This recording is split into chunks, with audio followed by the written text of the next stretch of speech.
Hello there and welcome to the Healing Insight channel. Tonight we'll be exploring one of the largest and oldest ecosystems on our planet. The very place where life began and where creatures continue to evolve in the darkness. The oceans are one of the most spectacular wonders on Earth. Full of vibrant life and undiscovered mysteries. This journey moves beyond the familiar and into the vast world below. Into deep waters where light slowly disappears and the environment changes completely. Where pressure reshapes bodies. Where animals glow, drift, hunt, and survive in ways unlike anything on land. Where entire ecosystems exist without sunlight, powered by heat and chemistry rising from the planet itself. There are towering underwater mountains, endless plains, deep trenches, and silent migrations that happen every night on a global scale. Much of this world has never been seen directly, yet it plays a role in shaping life across the entire planet. What follows is an exploration of that hidden ocean, the strange creatures that live there, the forces that shape it, and the reasons it remains one of Earth's greatest unknowns. If you enjoy these quiet journeys, I invite you to like, subscribe, or share a thought below. It helps others find their way here too. One sleepy soul at a time. But for now, just breathe. Let your eyes grow heavy and let the deep sea cradle your thoughts. Let's begin. The ocean covers more than 70% of Earth. When you look at Earth from space, it isn't green or brown. It's blue. Over 70% of our planet is covered by ocean, stretching unbroken for thousands of miles in every direction. The Pacific alone is so large it could hold all the continents combined. This immense body of water shapes everything about life on Earth. The climate, the air we breathe, even the rhythm of our days and nights through the tides. It absorbs heat from the sun, moves it around the globe, and creates weather patterns that ripple across continents.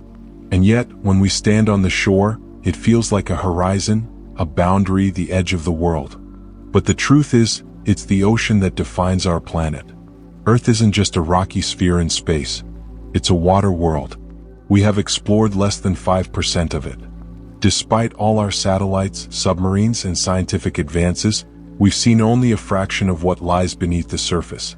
Less than 5% of the ocean has been explored, which means 95% of it is still a mystery. We know more about the surface of the Moon and Mars than we do about the deep sea. Vast mountain ranges, endless plains, and hidden trenches stretch for thousands of miles unseen. Entire species live and die in darkness, never yet glimpsed by human eyes.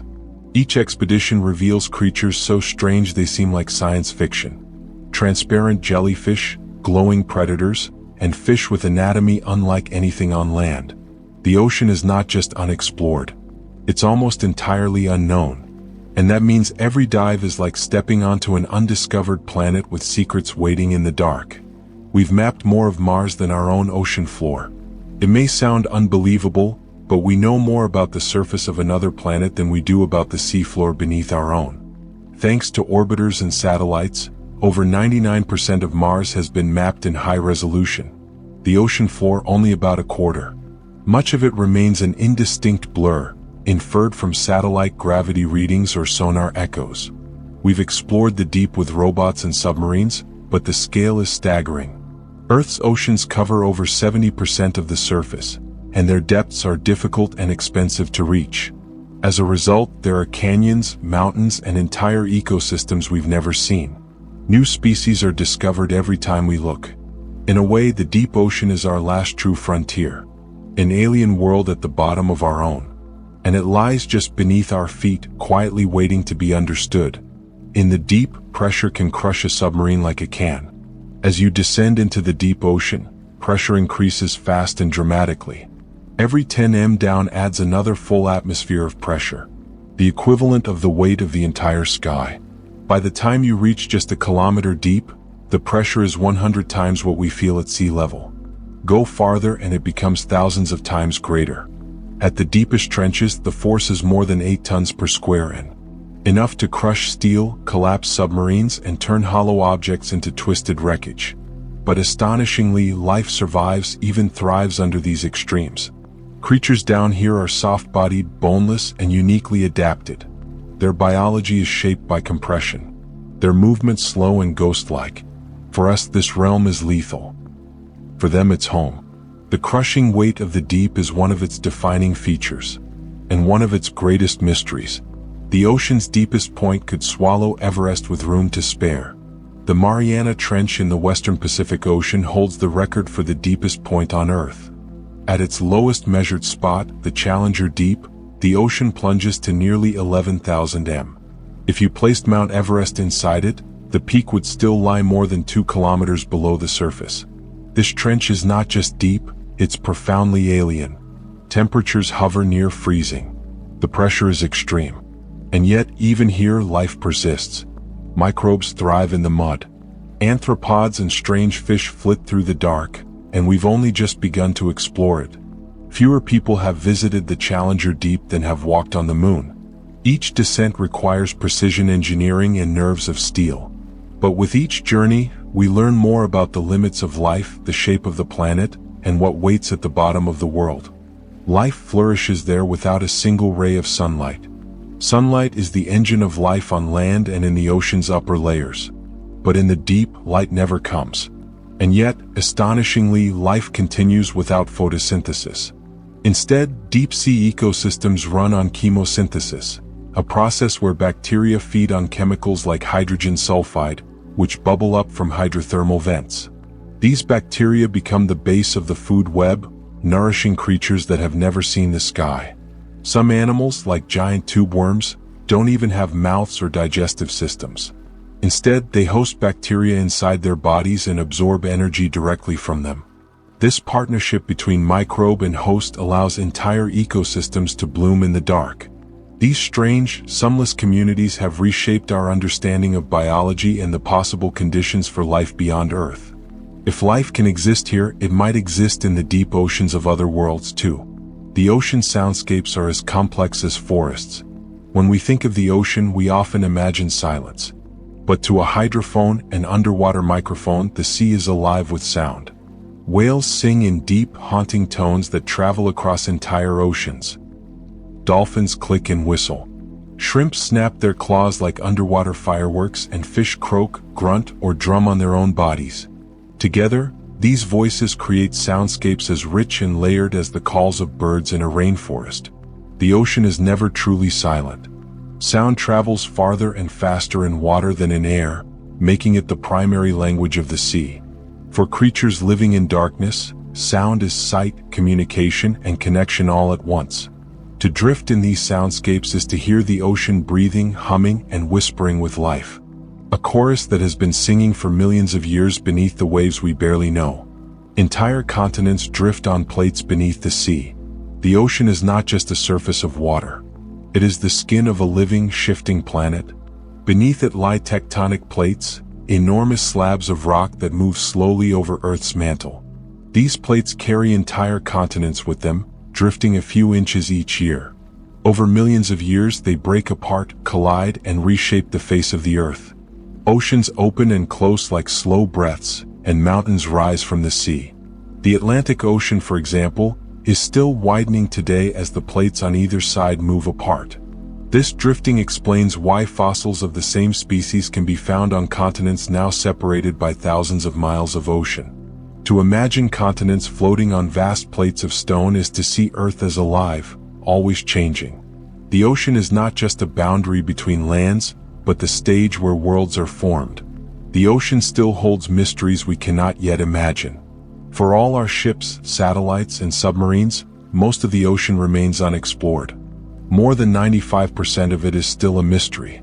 A realm of darkness and pressure where unknown creatures may drift unseen. Each expedition brings discoveries, new species, new landscapes, even new chemical processes. Yet, the vast majority of the deep remains untouched by human eyes. Scientists believe we may have seen less of the seafloor than of the surfaces of Mars or the Moon. Somewhere in the abyss, there may be creatures with forms we cannot picture.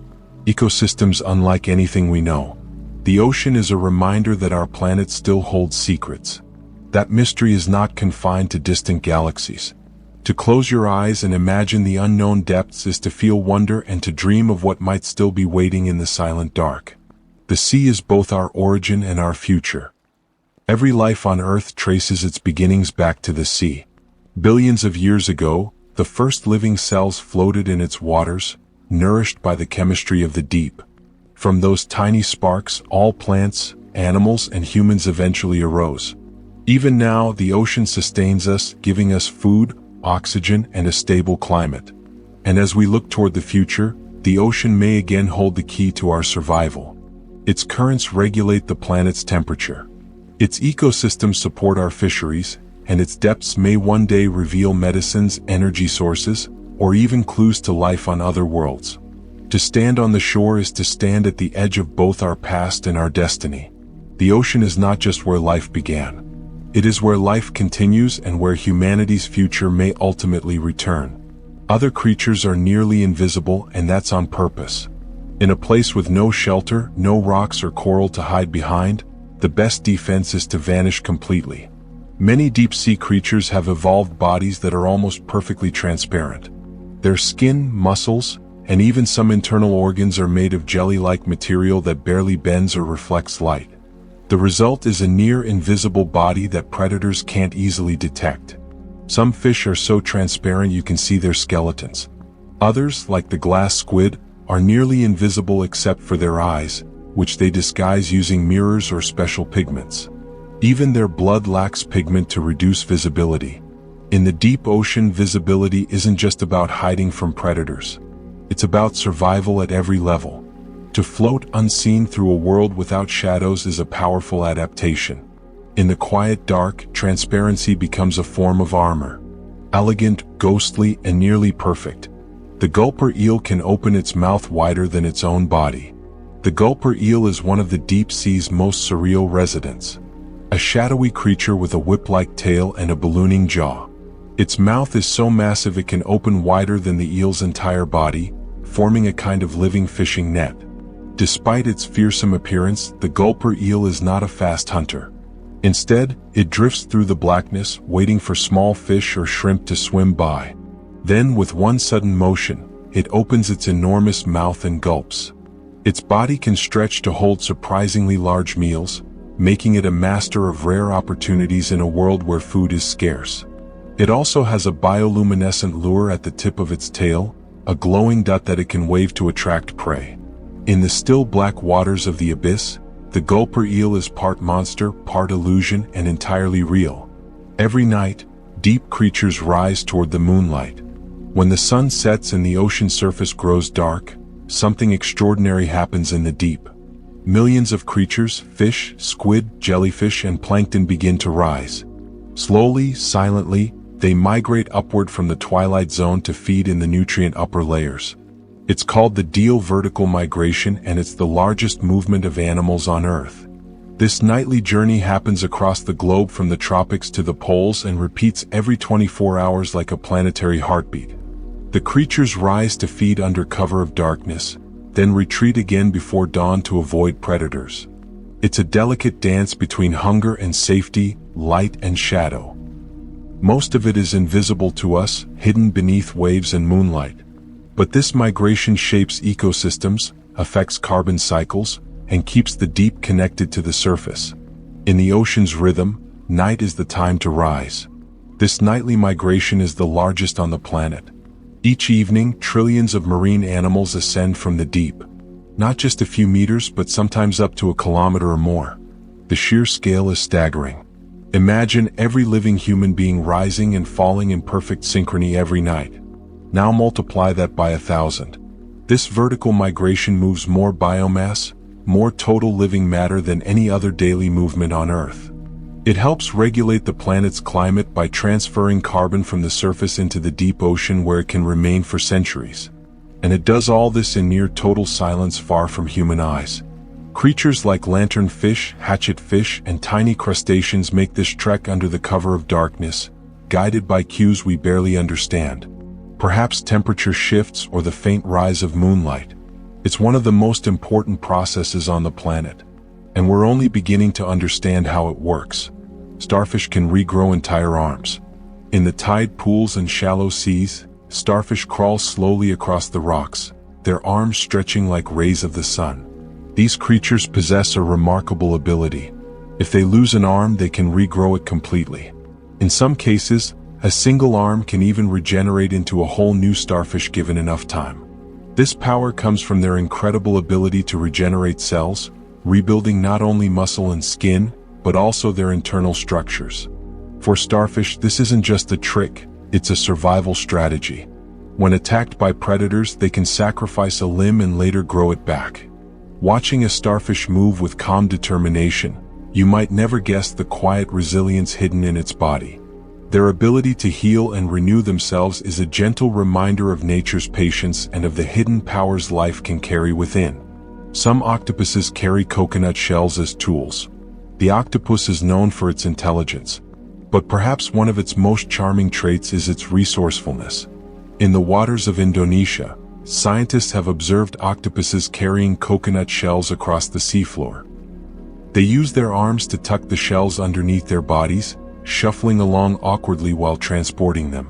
When threatened, they assemble the shells into makeshift shelters, hiding inside their portable armor.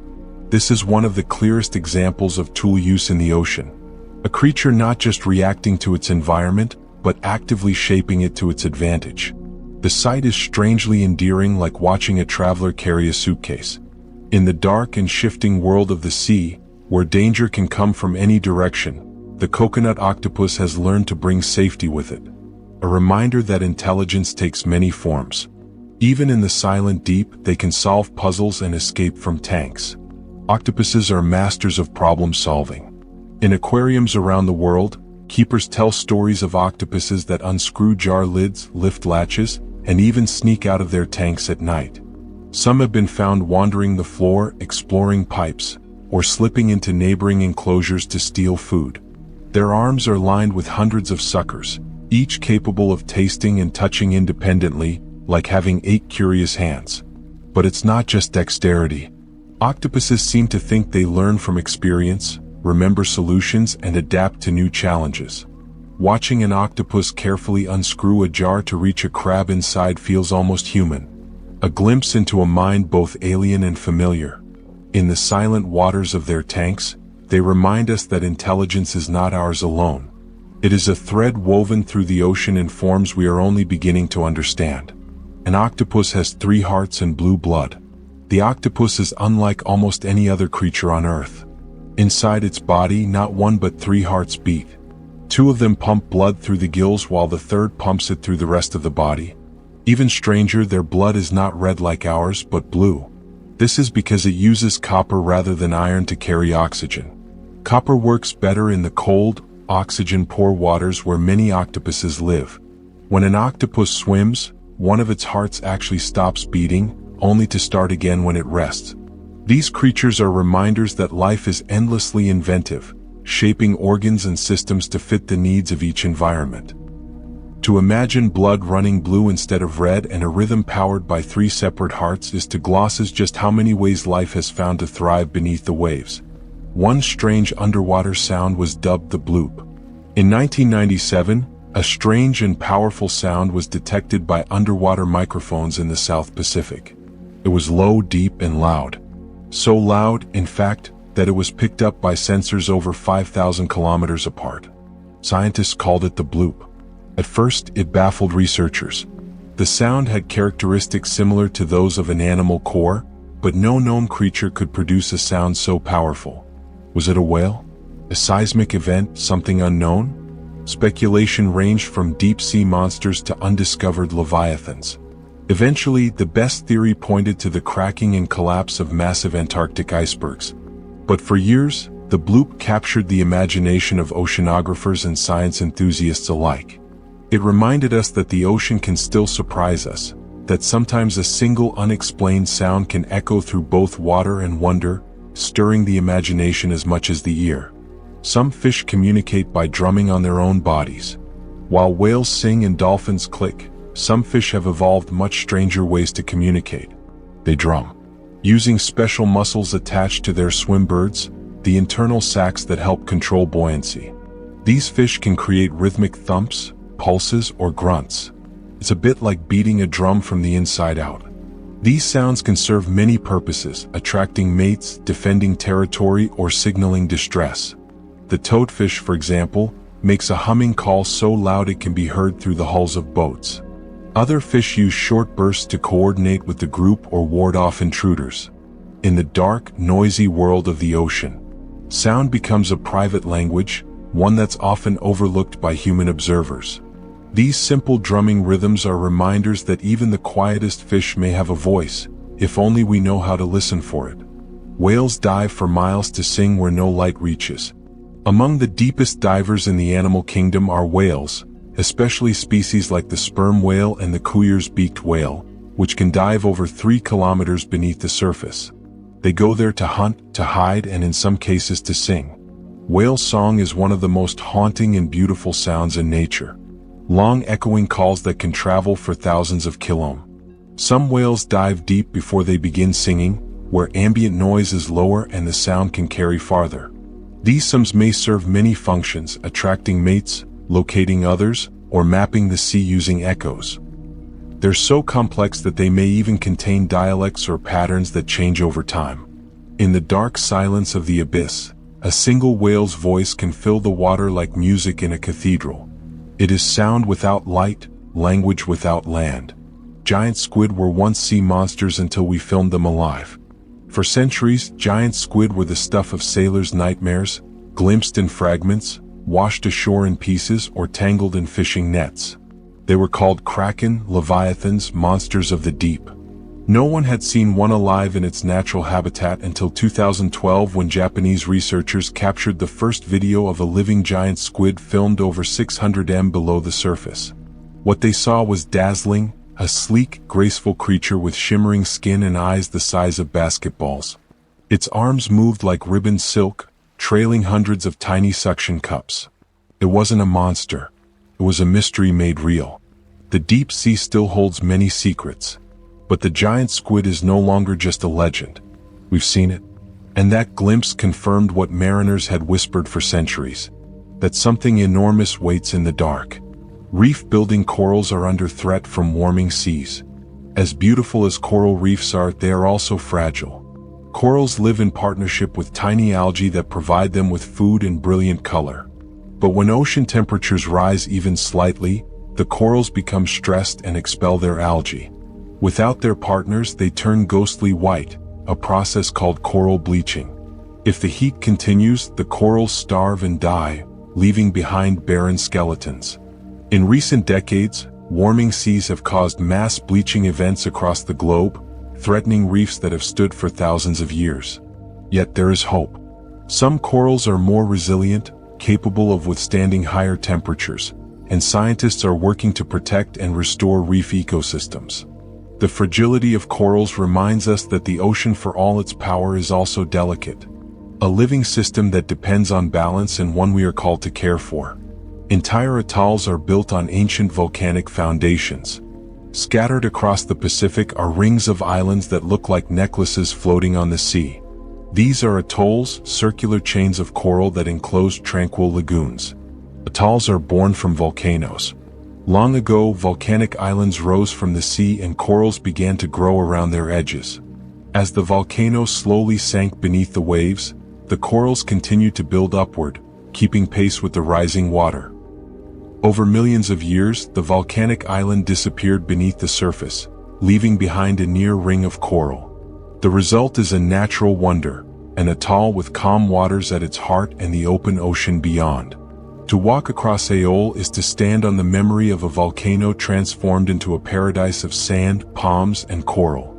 They are reminders that even destruction can create beauty, reshaping the world in unexpected ways. Seagrass meadows produce more oxygen than forests.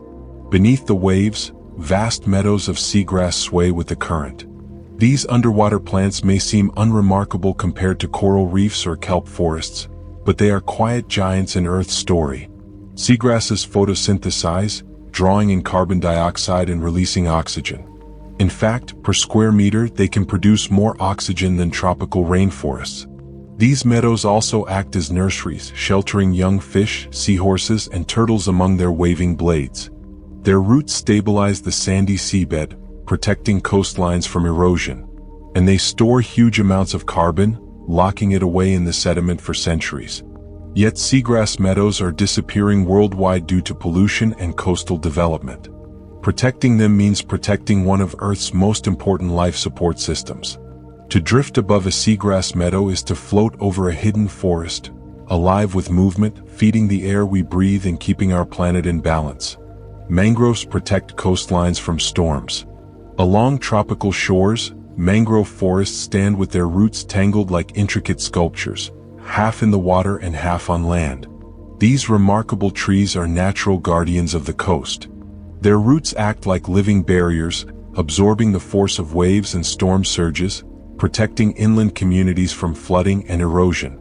At the same time, they provide shelter for fish, crabs, and birds, forming rich ecosystems in the shallow water.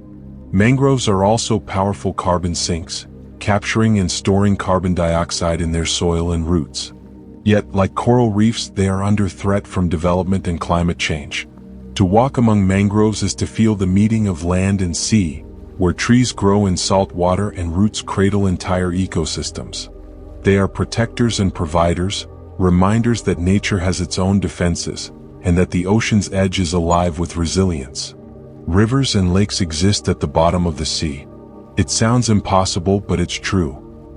Under the sea, there are rivers and lakes, bodies of water within water. These strange features form when dense, salty brine gathers in depressions on the seafloor.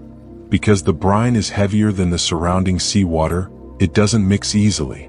Instead, it forms shimmering, slow-moving pools with visible shorelines, currents, and even waterfalls. Some are surrounded by mussels and tube worms. Others are eerily still with toxic chemistry that few organisms can survive.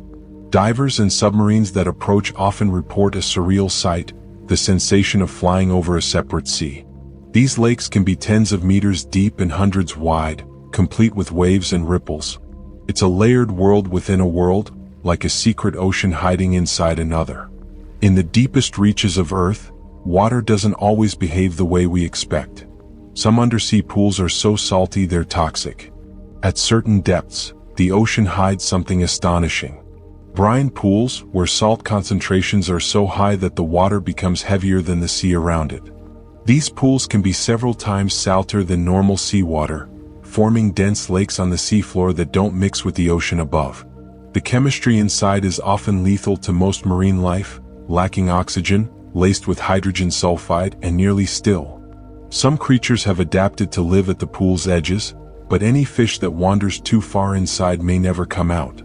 Submersibles that explore these pools describe eerie underwater shorelines complete with rippling surfaces and even waterfalls. The sight of a lake beneath the sea, complete with its own tides and shores, is one of the most surreal discoveries in oceanography. These toxic pools are quiet reminders that the deep doesn't always follow the rules of water. The seafloor isn't flat. It's full of sunken valleys and towering cliffs. When we imagine the bottom of the ocean, it's easy to picture a vast featureless plain. But in reality, the seafloor is just as rugged and dramatic as any mountain range on land, and sometimes even more so. Deep beneath the waves lie steep escarpments, massive undersea cliffs, sprawling trenches, and volcanic ridges. Some cliffs drop for kilometers in near vertical walls shaped by shifting tectonic plates or ancient landslides. Others form the boundaries of underwater plateaus and fracture zones. Because of the difficulty of mapping the deep, many of these features remained hidden for decades, and some are still being discovered. Just like the continents, the ocean floor is scarred and sculpted by geological time. Every valley is a record of collapse or creation. Every ridge a frozen moment of fire. Even where no sunlight ever reaches, the Earth's forces are still at work. Abyssal plains stretch across the ocean like endless deserts. Far below the surface, between 3 and 6 kilometers deep, lie the abyssal plains, vast flat expanses that cover more than half of the ocean floor. These plains are some of the flattest regions on Earth, formed by the slow settling of sediments over millions of years. But while they may seem barren, they are not lifeless. Tiny organisms burrow in the mud.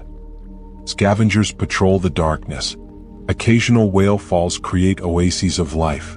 To visit an abyssal plain is to enter a place where time moves slowly, where silence is absolute, and where each particle of marine snow, organic matter drifting down from above, is a treasure. These plains are both alien and familiar, wide, still, and strangely peaceful. They're the true seabed of the world, stretching beyond the limits of light or sight. They are the ocean's quiet, unmoving heart. Some islands disappear beneath the waves again. Just as the ocean can create islands, it can also take them away. Many small volcanic islands born in spectacular eruptions vanish within years as waves and storms erode their fragile rock. In the Pacific, new islands have appeared and disappeared in the span of a single human lifetime, leaving only faint outlines on nautical charts. Rising sea levels add to this process, slowly submerging low-lying atolls and coral islands. Entire communities in places like the Maldives and Caribbean live with the knowledge that their homes may one day slip beneath the waves. The ocean is both giver and taker, sculpting the land as it pleases. An island may rise like a miracle only to vanish again, reminding us that nothing on earth is permanent. Land and sea are in constant negotiation, and the ocean always has the final word. Coral reefs are built by tiny animals. When you see a coral reef, it may look like colorful stone, a solid wall of rock covered in fish and plants, but reefs are actually alive, built by billions of tiny creatures called coral polyp.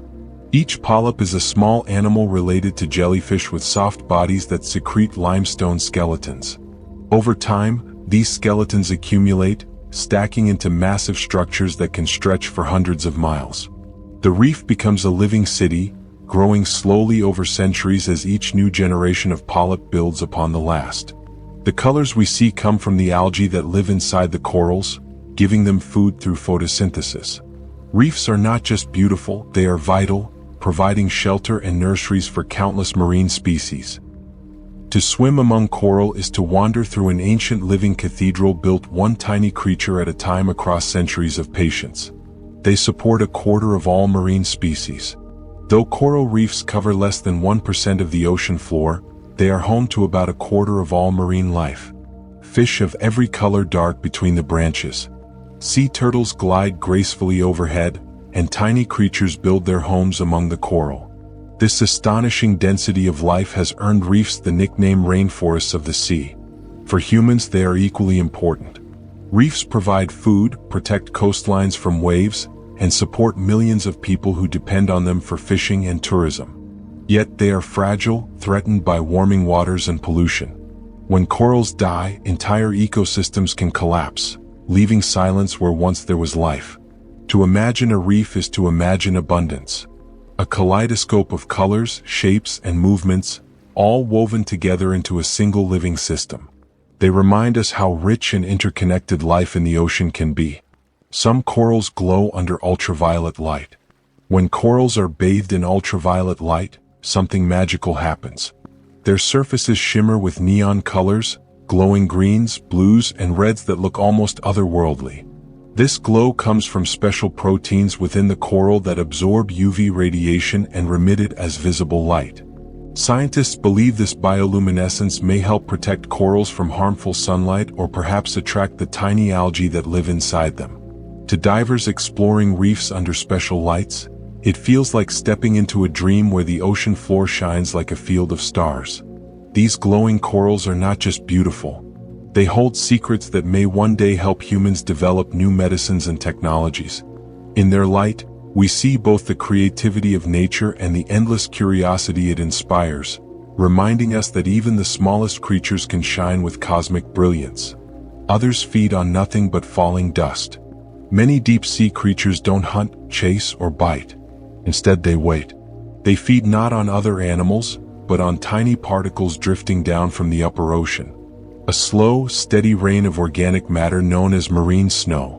These particles are the remains of dead plankton, tiny fecal pellets, discarded exoskeletons, and other microscopic debris. Though each flake is nearly weightless, together they form the primary food source for vast regions of the seafloor. Sea cucumbers, brittle stars, crabs, and deep-dwelling worms sift through this sediment like scavengers in a cosmic snowfall. In some regions, entire ecosystems are sustained by this delicate stream of nutrients. Life here moves slowly, conserving energy, making the most of every particle. In the deep, there are no fast meals, only patience, and the knowledge that even the smallest speck can be a feast. Marine snow drifts down like an eternal ghostly blizzard. Imagine a snowfall that never melts, not of ice, but of organic dust. In the deep sea, marine snow is a constant slow-motion blizzard. Tiny flakes of dead plankton, algae, fish scales, mucus, and microscopic waste drift endlessly downward from the sunlit surface. Most flakes are barely visible. Some clump together, forming delicate webs or pellets. They can take weeks or even months to reach the bottom. But for deep-sea creatures, marine snow is life. It delivers nutrients to places where nothing grows, linking the surface world to the abyss in a kind of invisible food chain. Some animals filter it from the water as it falls. Others graze the seafloor, collecting what settles there. It may seem unremarkable, but this soft, silty snowfall is one of the most important biological processes on Earth, connecting life across layers of depth and time. A whale fall feeds life for decades in the deep. When a whale dies and its body sinks to the bottom of the ocean, something extraordinary happens. That carcass, sometimes weighing over 30 tons, becomes a vast temporary ecosystem known as a whale fall. For decades, layer by layer, life moves in. First come scavengers, sharks, hagfish, and giant amphipods that strip away the flesh. Then other creatures move in to feast on scraps and soft tissue. As time passes, the bones themselves become food. Bacteria that feed on fats within the bones release chemicals like hydrogen sulfide, attracting chemosynthetic worms and mollusks, the same kinds of life seen at hydrothermal vents. A single whale fall can support over 100 species of animals, many of which are found nowhere else. In the dark, where food is rare, a whale's body becomes a gift, a slow-burning feast that echoes through the ecosystem for years. Some creatures eat bones and nothing else. Deep in the ocean, where meat is scarce and survival is hard, a few creatures have evolved to do the unthinkable. They eat bones. The most famous of these is the Ostax worm, also known as the bone-eating zombie worm. It has no mouth, no stomach, and no eyes. Instead, it drills into the bones of fallen whales using acid, then absorbs the nutrients inside.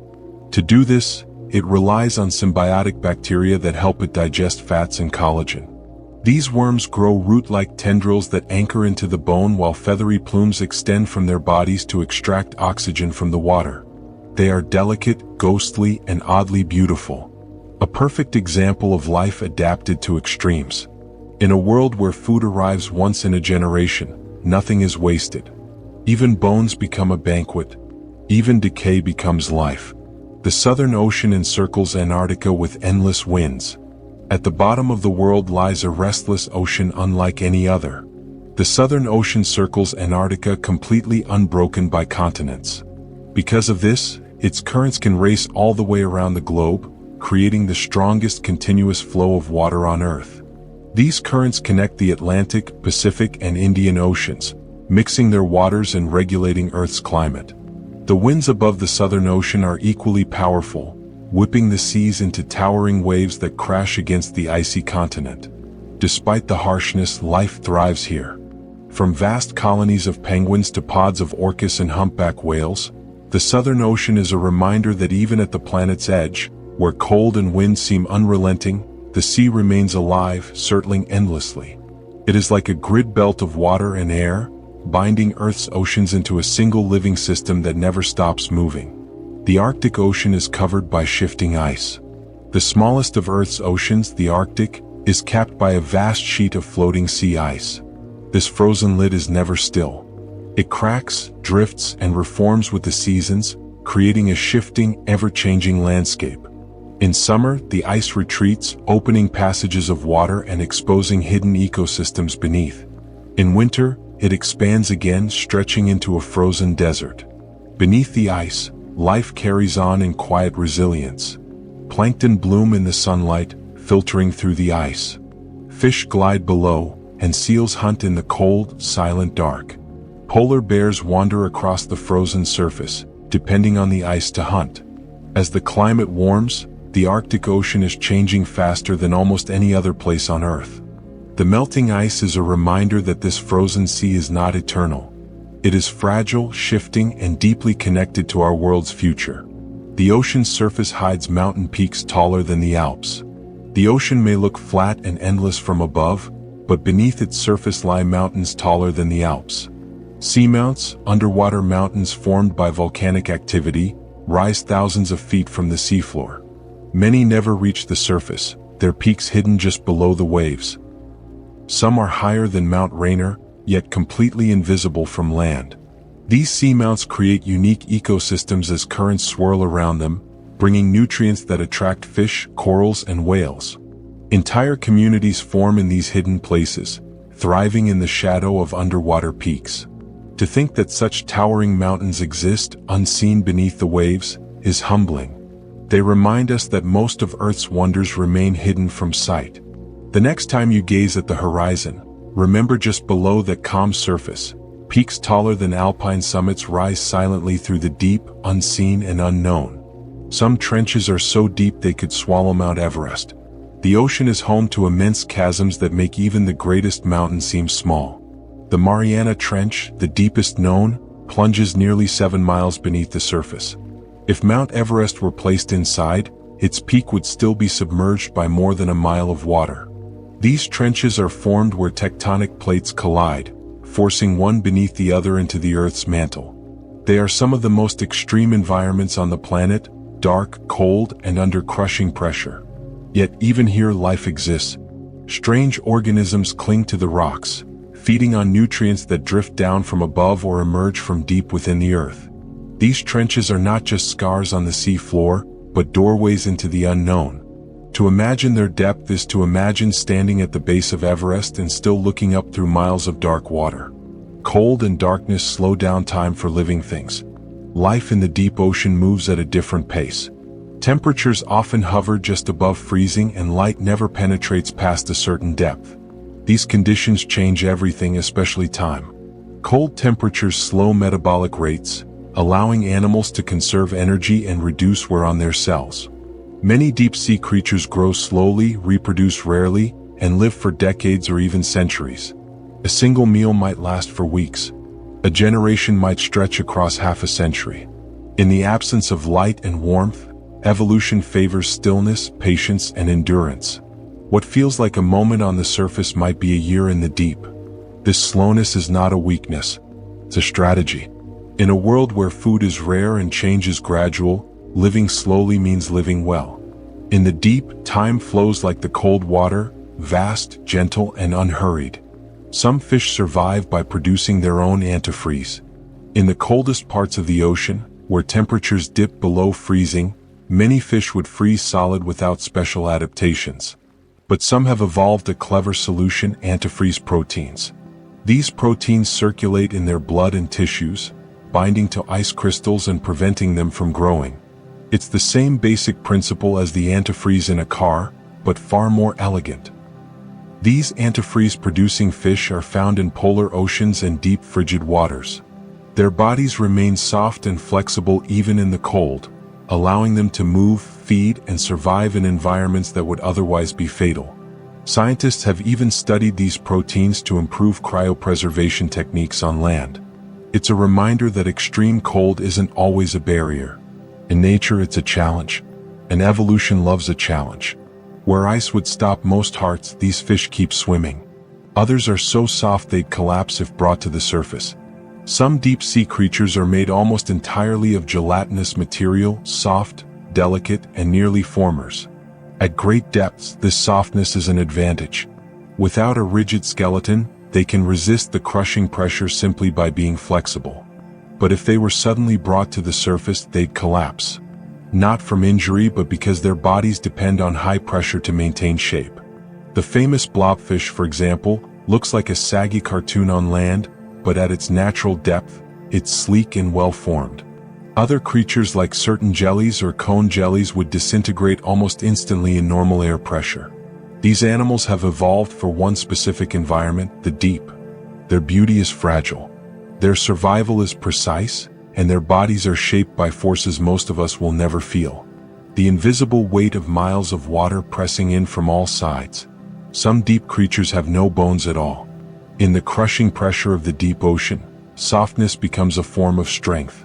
Many creatures here have no bones, no rigid skeletons or hard shells.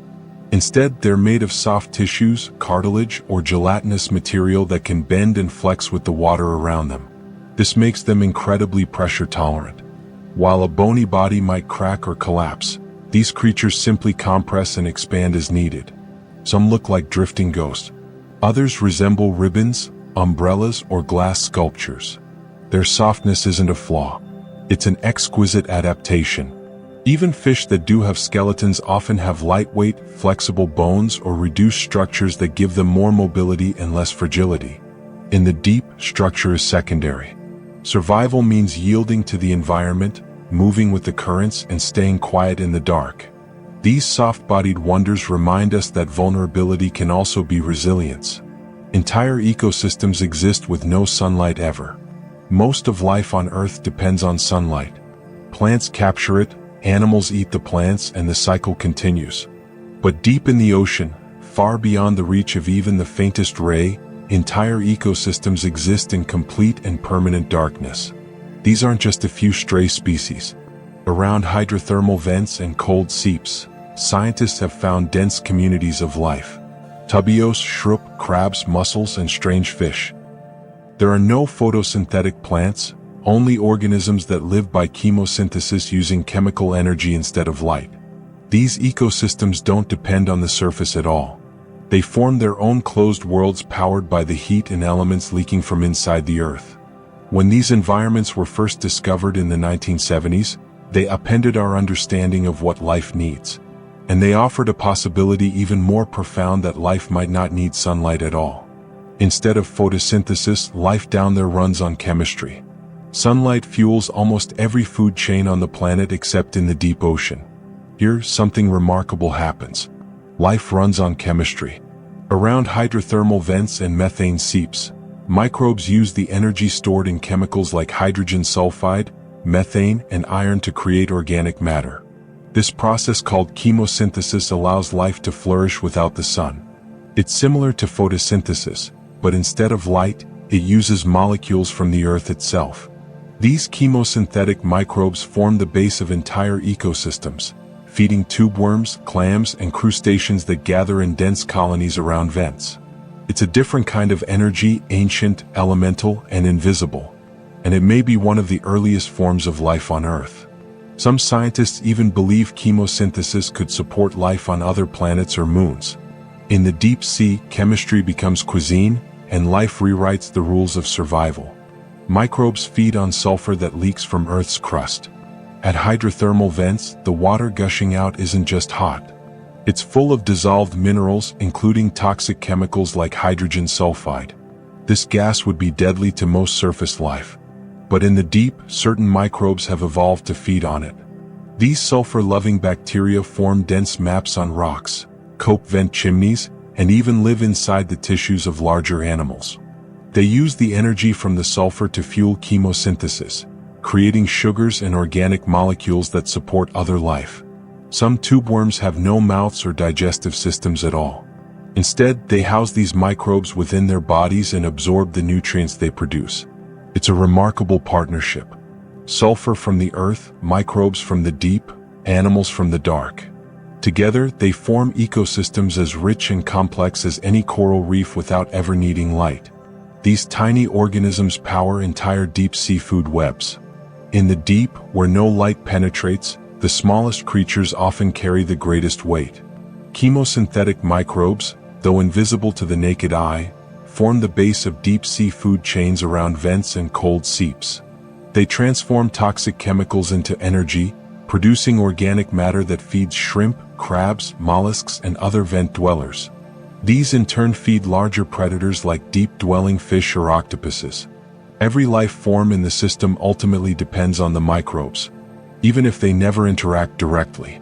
It's a web that doesn't begin with sunlight, but with sulfur, methane, and iron.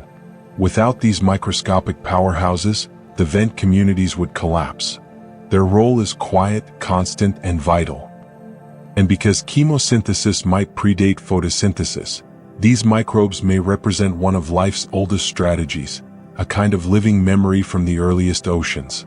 In their simplicity lies the key to an entire hidden world.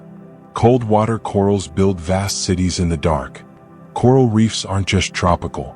In the freezing depths of the ocean, far from sunlight, cold water corals quietly build vast, complex structures that rival their shallow water cousins. These corals don't rely on photosynthesis. Instead, they catch tiny particles of food drifting through the current using delicate feathery arms. Over thousands of years, they grow into massive reefs, some stretching for kilometers. These reefs provide shelter for countless deep-sea species, fish, worms, crustaceans, and sponges. They're hotspots of biodiversity in an otherwise sparse world. Many cold water corals grow slowly, just a few millim per year. But given enough time, they can form underwater cities teeming with life. These reefs are hard to reach and only recently mapped by sonar and submersible expeditions. Some have already been damaged by trolling or climate change. But even in the darkness, they continue to grow. Delicate fortresses sculpted by time. Some coral reefs are older than human civilization. In the deep ocean, coral grows slowly, sometimes just a few millim per year. But given enough time, that slow growth becomes something monumental. Some cold water coral reefs are estimated to be more than 8,000 years old, meaning they began forming before the first cities were built on land. These reefs are hidden in darkness, built by creatures that never see the sun. And yet, over centuries, they form towering mounds and sprawling habitats that shelter entire ecosystems. Each new coral polyp builds on the skeletons of those that came before, layer upon layer across millennia. While shallow reefs often come and go with the tides of warming oceans, some deep reefs have endured ice ages and survived the shifting of continents. These aren't just reefs. They're living archives built slowly in silence, telling stories that long predate our own. Deep water corals grow without ever seeing the sun. Unlike the bright corals of tropical shallows, deep water corals have no need for sunlight. They don't rely on algae for food as their surface-dwelling cousins do. Instead, they capture small bits of drifting organic matter from the water around them. Tiny particles of marine snow, bits of dead plankton, and microscopic life. These corals grow in cold, dark water, sometimes more than 1,000 m deep. Their shapes vary wildly: spirals, fans, branches, and curls. Some glow faintly under special lighting, revealing colors hidden from natural view. Though they live far from human eyes, they are vital to deep-sea biodiversity, forming reef structures that act as shelters, nurseries, and hunting grounds. Their beauty is subtle, often seen only through the lens of a remote camera. But it's there, intricate, delicate, and undamaged by darkness. New coral reefs are still being found today. With all our technology, it might seem like we've already discovered most of what Earth has to offer. But in the deep ocean, surprises still wait. In recent years, scientists have discovered entirely new coral reefs. Some stretching for kilometers, others hidden beneath submarine cliffs or along continental slopes. One reef off the coast of South Carolina was over 130 kilometers long and previously unknown. These discoveries often happen by accident: a sonar scan, a passing submersible, or a curious blip on a map. The deep is vast and largely unexplored. So, it's likely that many reefs and the life they support remain unseen. With each new reef comes new questions. How old is it? What species live there? How can it be protected? Even now, the ocean continues to surprise us. And every new reef is a quiet reminder that Earth still holds secrets. We use robots to explore where no human can swim.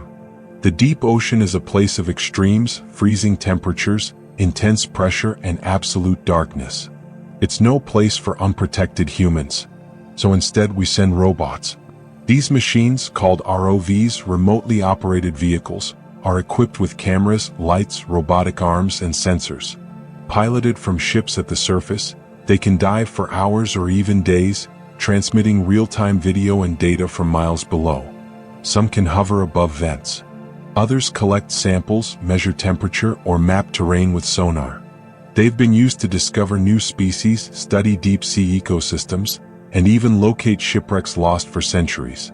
The footage they return is often breathtaking. Glowing jellies, towering coral, volcanic landscapes.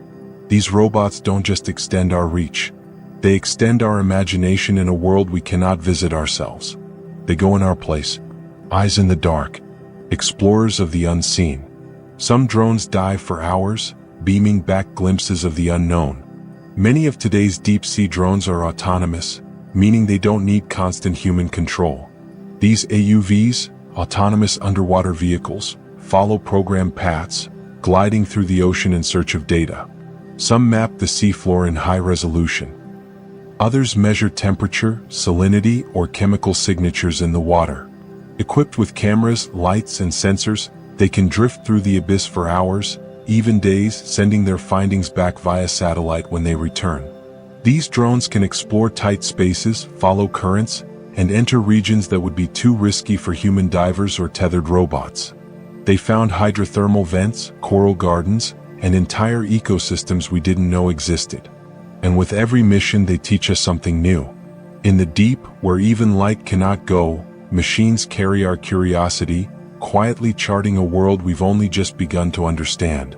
A few submarines can carry humans to the ocean's abyss. While most deep-sea exploration is done by robot, a few specialized submersibles are built to carry human passengers all the way down. These vessels are shaped like reinforced spheres, able to withstand crushing pressures many kilometers below the surface. Inside, explorers sit shoulder to shoulder in cramped darkness, peering through tiny windows or watching live feeds from cameras outside. The experience is quiet, surreal, and otherworldly. A slow descent into cold silence. Only a handful of humans have ever visited the Challenger Deep, the deepest known point in Earth's oceans. Most descents last several hours with only minutes spent on the seafloor. But what's seen there leaves a lasting mark: alien landscapes, strange creatures, and the inescapable sense of isolation. These manned dives are rare and dangerous, but also deeply human. In a world mostly beyond our reach, sometimes we still choose to go in person. In 1960, 2 people reached the deepest part of the ocean. On January 23, 9 and Team 60, oceanographer Jaku Packard and U.S. Navy Lieutenant Don Walsh descended into the Challenger Deep, the deepest known part of the world's oceans. Their vehicle was the Trieste, a deep-diving research bathing scarf built like a reinforced steel balloon. It took them nearly 5 hours to reach the bottom, over 10,000 m below the surface. Down there they found total darkness, crushing pressure, and surprisingly signs of life. Though their visibility was limited, they reported seeing flatfish and shrimp-like creatures. They stayed on the seafloor for just 20 minutes before beginning the long journey back up. No one had ever gone that deep before, and no one would again for more than 50 years. Their quiet dive into the deepest part of Earth marked a turning point in human exploration, a moment when courage met the unknowable and didn't turn back. Their vessel was called the Trieste, and it survived the crushing dark. The Trieste was unlike any other submarine ever built. Its most important feature was its pressure sphere, a thick steel capsule just large enough to hold 2 people, suspended beneath a massive tank filled with gasoline for buoyancy. At the bottom of the ocean, the pressure exceeds 8 tons per square inch, enough to crush most submarines like paper. But the Trieste held firm. Its descent was slow, its windows tiny, and its interior claustrophobic. The walls groaned. A viewing panel cracked from the pressure. But it didn't fail. When Pickett and Walsh reached the bottom, they stirred up so much sediment that they couldn't see outside. Only the faint glow of their lights swallowed by swirling darkness. Still, they had made it. The Trieste proved that humans could go deeper than ever imagined, and for a long time, it remained the only vessel to do so. Fewer people have visited the Challenger Deep than the Moon. As of today, fewer than 20 people have ever visited the Challenger Deep, the deepest known point in Earth's oceans. In contrast, 12 astronauts walked on the Moon during the Apollo missions. The Challenger Deep is more remote, more hostile, and harder to reach than outer space. In many ways, the crushing pressure, total darkness, and extreme isolation make each descent a monumental engineering and psychological challenge. For decades after the Trieste dive, no one returned. Then in 2012, filmmaker James Cameron completed a solo dive to the bottom, becoming the first person to go alone. In the years since, a handful of other missions have followed, each revealing something new. But still, it remains one of the least visited places on Earth. A pit in the planet so deep, so silent that most of it is still untouched. a kind of underwater lunar surface. Today's explorers use cameras, lights, and robotic arms. Modern deep-sea exploration blends technology and precision. While manned dives still occur, most research today is carried out by remotely operated vehicles. ROV robotic explorers equipped with high-definition cameras, bright LED lights, and multi-jointed arms that can collect samples, place instruments, or even pick up fragile creatures without harming them. These machines are guided by pilots aboard research vessels on the surface, sending back live video feeds from depths of thousands of meters. Some ROVs are built for mapping. Others are designed for science. And all are made to survive the extremes of the deep pressure, cold, and total darkness. Their lights cut through the black like search beams, revealing coral forests, vent fields, or drifting jellies. And because they can stay down for hours or days, they give us a window into a world we could never see on our own. They are our eyes in the abyss. Every deep dive reveals something new and unexpected. One of the most exciting truths about deep ocean exploration is also the simplest. We always find something new. Every dive, whether by submersible, ROV, or autonomous drone, brings unexpected discoveries. Sometimes it's a strange new fish, with fins like wings or jaws like traps. Sometimes it's a colony of deep-sea coral in a place no one thought they could grow. Sometimes it's a sound we can't explain, a chemical anomaly, or an ecosystem built around a volcanic vent we didn't know existed. Even after decades of exploration, the deep ocean continues to surprise us. In fact, scientists estimate that over 90% of deep-sea species remain undiscovered. Every descent is a kind of first contact, not with aliens from space but with life from our own planet. In the dark, discovery is not rare. It's the roar. Many creatures found in the deep are still unnamed. In the deep ocean, discovery often comes faster than classification. Many of the animals captured on camera by deep-sea drones or collected during expeditions don't match anything we've seen before. Some resemble known species but differ in shape, color, or size. Others are so strange that scientists don't even know where to place them. It can take years, even decades, to study a single specimen, compare its genes, and give it a formal name.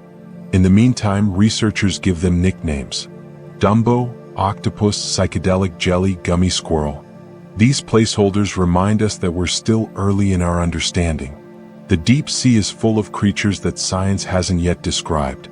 Animals that live and die without ever appearing in a textbook or database. For now, they drift unnamed, glowing and feeding in silence. But their stories are waiting to be told. The deep sea is Earth's final living frontier. We've explored mountaintops, deserts, and even the surface of the moon. But the deep sea remains Earth's least known realm. It stretches across more than half the planet's surface. Yet, most of it has never been seen. Not because it's unreachable, but because it's vast, dark, and difficult. It's a place where pressure crushes, light fades, and time slows. But it's also alive, pulsing with creatures that glow, drift, or burrow, many of which are still undiscovered. In this landscape of trenches, vents, and plains, life has adapted in ways we're only beginning to understand. The deep sea is not barren. It's brimming with secrets, some ancient, some utterly new. It is a frontier not of conquest, but of curiosity. A reminder that even here on our own blue planet, wild unknowns still remain. Mapping the ocean floor is one of science's greatest challenges. The surface of Earth's oceans covers more than 300 million kilometers. Yet less than 1/4 of the seafloor has been mapped in high resolution. Why? Because mapping the deep is hard. Satellites can't see through water and sonar takes time. To create detailed maps, ships must crisscross the ocean slowly, bouncing sound waves off the bottom and measuring the echoes. It's like painting a portrait with a flashlight in the dark, one brush stroke at a time. The deeper the water, the harder it becomes. Trenches, ridges, and valleys can distort readings. Equipment must survive harsh conditions. And it's all incredibly expensive. But progress is happening.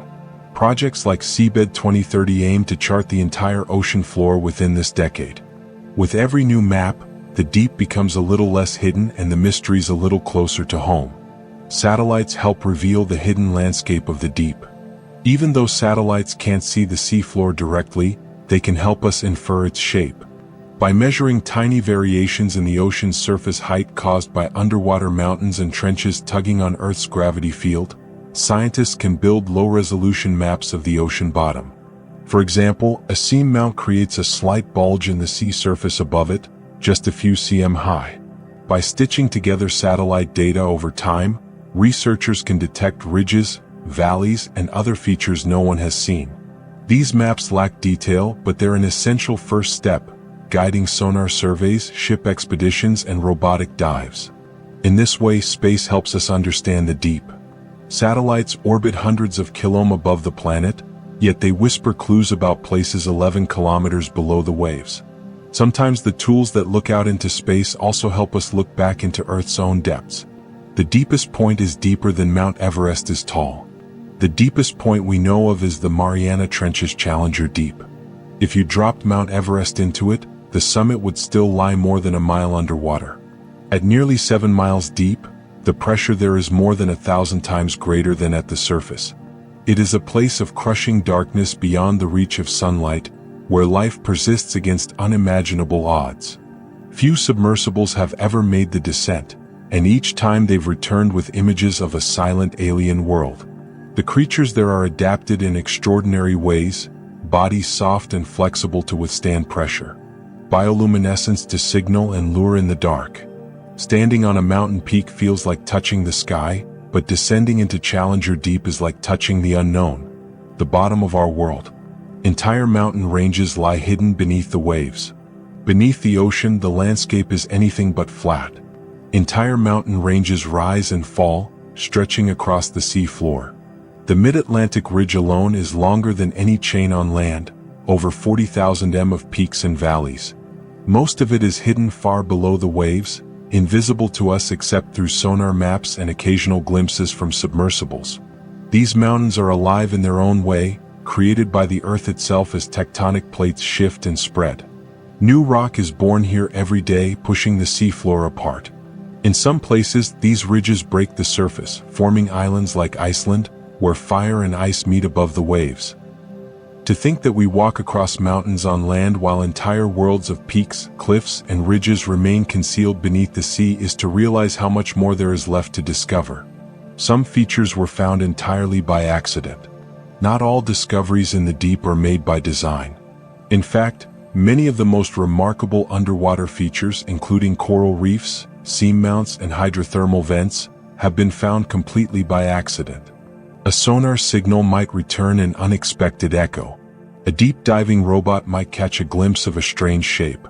Or a passing research vessel might notice an anomaly on its instruments and decide to investigate. One of the world's largest deep-sea reefs was discovered simply because a team took a detour. These surprises are a reminder of how little we truly know. In the deep, there are no signs or landmarks. Most of the seafloor remains uncharted. So even the most routine expedition might stumble upon something no one has ever seen. The ocean is full of quiet astonishments, waiting not for permission but for curiosity. Underwater volcanoes lie hidden beneath miles of water, beneath the ocean's surface. Volcanoes are everywhere. In fact, the majority of Earth's volcanic activity happens underwater. Along the mid-ocean ridges, where tectonic plates pull apart, magma rises from deep within the planet, building up new seafloor. These underwater eruptions form massive volcanic chains and seamounts, some of which grow tall enough to become islands, but most remain hidden beneath kilometers of water. Their heat fuels hydrothermal vents. Their shape influences ocean currents. And their eruptions can reshape entire landscapes without ever breaking the surface. Some undersea volcanoes are active, others dormant, and many more have yet to be discovered. Because of the difficulty in observing them directly, we often only detect eruptions after the fact through seismic readings, discolorations in the water, or sudden blooms of microbial life. Earth is still forming itself beneath the sea, one quiet eruption at a time. Some can erupt without a single splash. Not all volcanic eruptions are dramatic. In the deep ocean, an eruption can happen in total silence with no explosions or fire, just magma flowing from fissures onto the seafloor. The immense water pressure suppresses steam and gas, muffling the blast.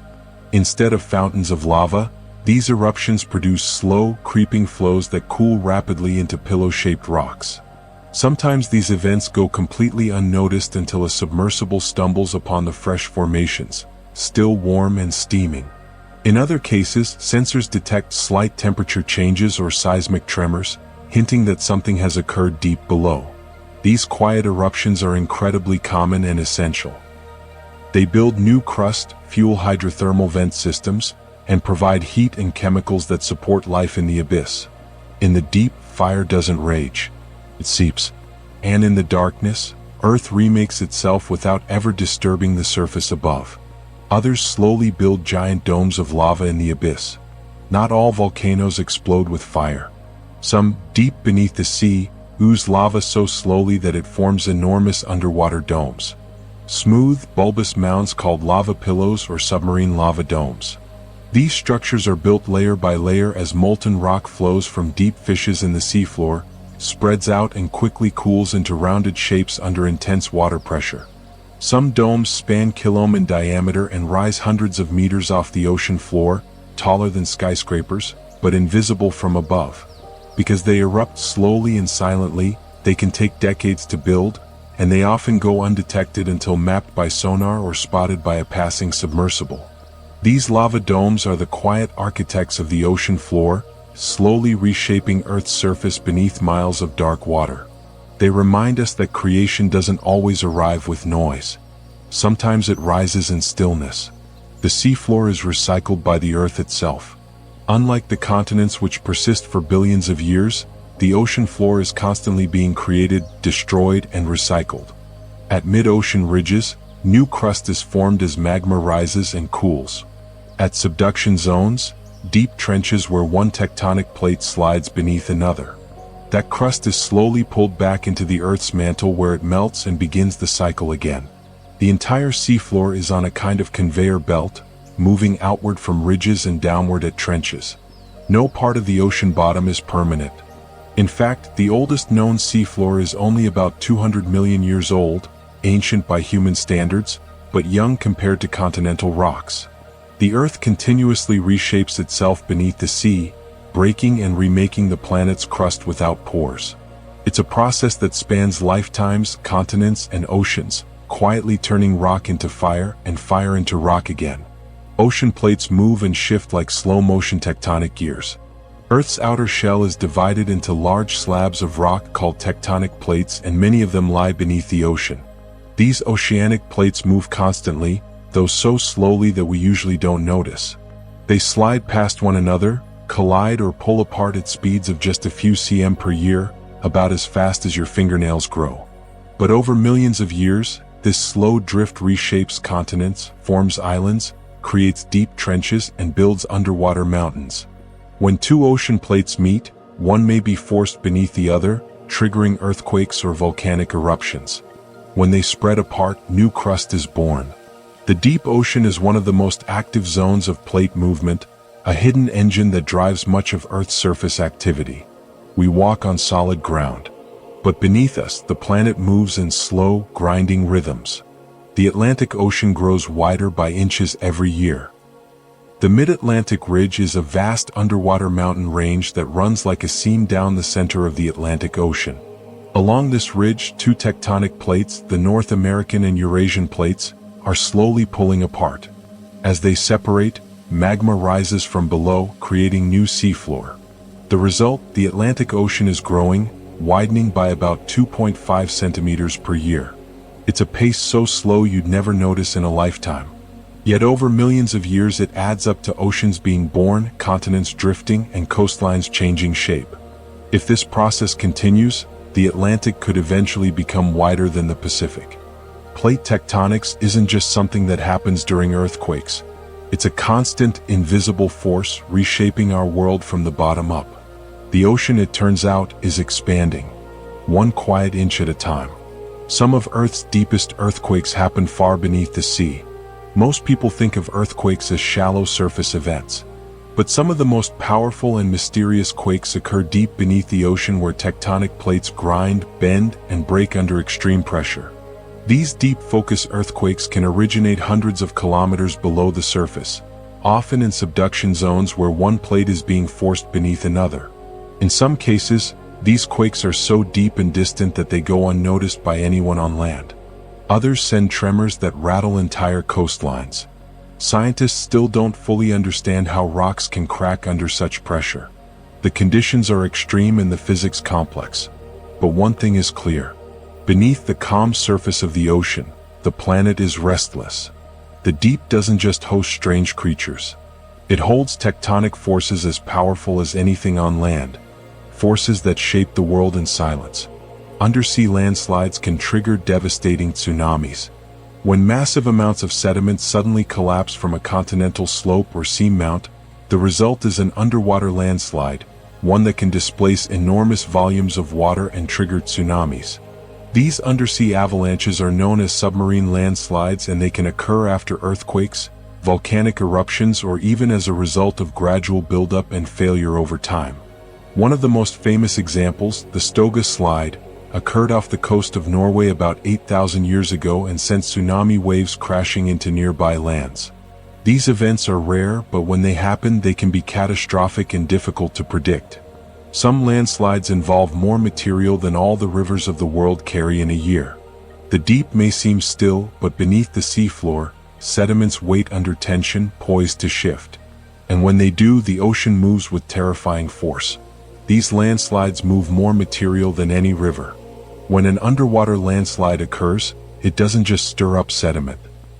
It can move billions of tons of material in a single event. Some submarine landslides are larger than anything we see on land, displacing more volume than all the rivers on Earth combined might carry in a year. The scale is staggering. One massive collapse can sweep mud, sand, and rock across hundreds of kilometers of ocean floor. These slides reshape underwater landscapes, destroy communication cables, and sometimes trigger tsunamis that reach distant shores. Because they happen deep below the surface, they're often invisible until their effects are felt or discovered years later through sediment cores and bathymetric scans. It's easy to think of the ocean floor as still and settled, but it isn't. Even in darkness, gravity pulls, pressure builds, and mountains fall. The deep is always in motion, sometimes suddenly, sometimes forever. Vast underwater canyons slice through the continental shelf. Just offshore from many continents, hidden beneath the waves, lie submarine canyons. Massive valleys carved into the seafloor, often stretching from the edge of the continental shelf down into the abyssal plains. These canyons can be hundreds of kilometers long and several kilometers deep, rivaling the largest canyons on land. They're shaped by ancient rivers, landslides, and powerful underwater currents that continue to sculpt them even today. Some are steep and narrow. Others are wide and winding. Their walls may host coral, sponges, or filter feeders clinging to the slopes, and their channels act like superhighways for sediment, nutrients, and even marine life.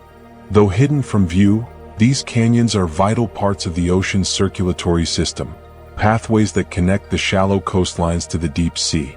To dive into one is to explore a world of silence, depth, and shadow, carved not by time alone but by flow.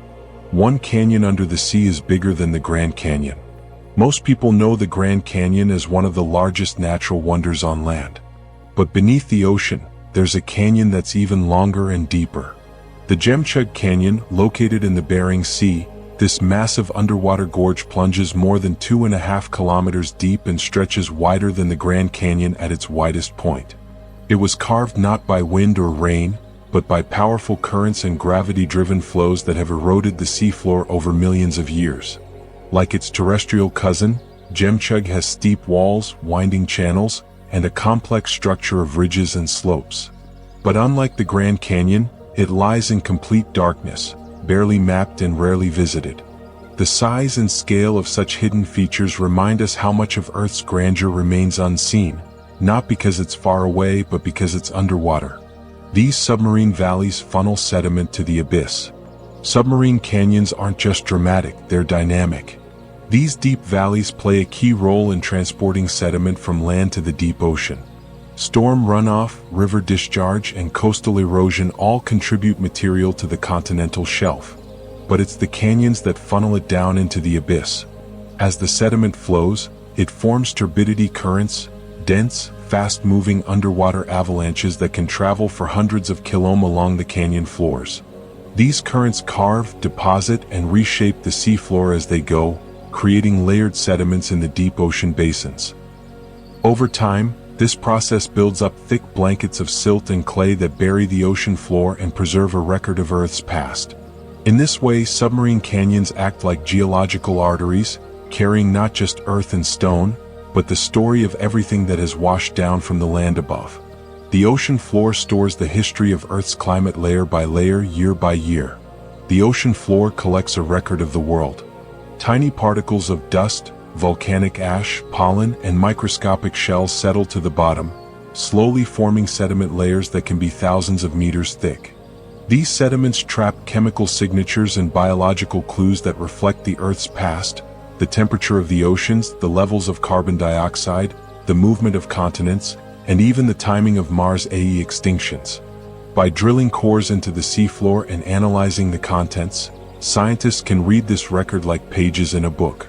Some cores stretch back tens of millions of years, revealing ice ages, warm periods, asteroid impacts, and ancient ecosystems long vanished. In the deep, the past never disappears. It settles softly, accumulates silently, and waits undisturbed until we come looking for the story it has to tell. Ancient sediment cores hold secrets from millions of years ago. A single sediment core from the deep ocean might look like nothing more than a column of mud, but hidden within are clues to Earth's most dramatic changes. Each layer is a time stamp recording a season, a storm, or an extinction. Cores have revealed traces of the asteroid that ended the age of the dinosaurs, layers of soot from ancient wildfires, and shifts in ocean chemistry that signal climate change events. Microscopic fossils called foraminifera can be studied to reconstruct past ocean temperatures. While isotopes tell us about ice coverage and atmospheric gases, some cores stretch back 65 million years or more. A frozen history of a living planet. Extracting them requires precision, patience, and deep-sea drilling vessels that can operate under harsh conditions. But what we gain is priceless. A long, silent story of Earth buried beneath kilometers of water and written in dust. Microscopic fossils reveal past worlds now lost to time. Hidden in deep-sea sediment cores of the remains of tiny creatures that once floated near the ocean's surface. Microscopic fossils that hold vast stories. These include foraminifera, tiny shelled organisms that lived for short periods but left behind countless preserved remains. Each species thrived under specific environmental conditions. So by identifying which foraminifera are found in which layers, scientists can reconstruct ocean temperatures, salinity, carbon levels, and climate trends going back tens of millions of years. Some of these layers correspond to global events, the rise of mammals, the retreat of glaciers, the abrupt warming of ancient oceans. What's remarkable is that these fossils are so small, most can't be seen without a microscope. Yet they provide one of the most detailed records of Earth's ancient climate systems. They are Earth's diary written in shells no wider than a grain of sand. Mining the deep could damage fragile ecosystems forever. In recent years, companies and governments have shown growing interest in deep-sea mining, the extraction of minerals and metals from the ocean floor. But with this interest comes serious concern. Much of the deep ocean is fragile and slow to recover, with creatures that grow slowly, reproduce rarely, and depend on specific environmental conditions. Disrupting these ecosystems even slightly could cause long-term damage that lasts centuries or longer. Mining machines would stir up thick plumes of sediment, smothering nearby life and possibly spreading for miles. Entire coral communities or microbial colonies could be destroyed before they're even studied. The deep sea isn't just remote, it's vulnerable. And unlike the surface, it can't heal quickly. Scientists and conservationists warn that if we open the deep to industrial mining without full understanding, we may lose one of the most mysterious and valuable parts of the planet forever. Metal nodules litter the seafloor like alien pebbles scattered across vast stretches of the deep ocean floor are strange round formations called polytalic nodules. These rocky lumps look like smooth pebbles or black potatoes. But they're composed of valuable metals like manganese, cobalt, nickel, and copper. Unlike traditional ores, they don't need to be mined from rock. They sit loose on the seabed waiting to be collected. But these nodules take millions of years to form, growing just a few millimeters per century. They often host unique ecosystems with tiny organisms clinging to their surfaces or hiding in the sediment around them. To harvest them, machines would need to scrape or vacuum the seafloor, a process that could destroy habitats we've barely begun to understand. These nodules offer a glimpse of planetary time and mineral formation untouched by human hands. They're not just resources. They're geological relics of the deep. These metals are used in phones, batteries, and satellites. The same metals found in deep-sea nodules like cobalt, nickel, and rare earth elements are essential to modern life. They're used in smartphones, electric vehicle batteries, renewable energy systems, and spacecraft electronics.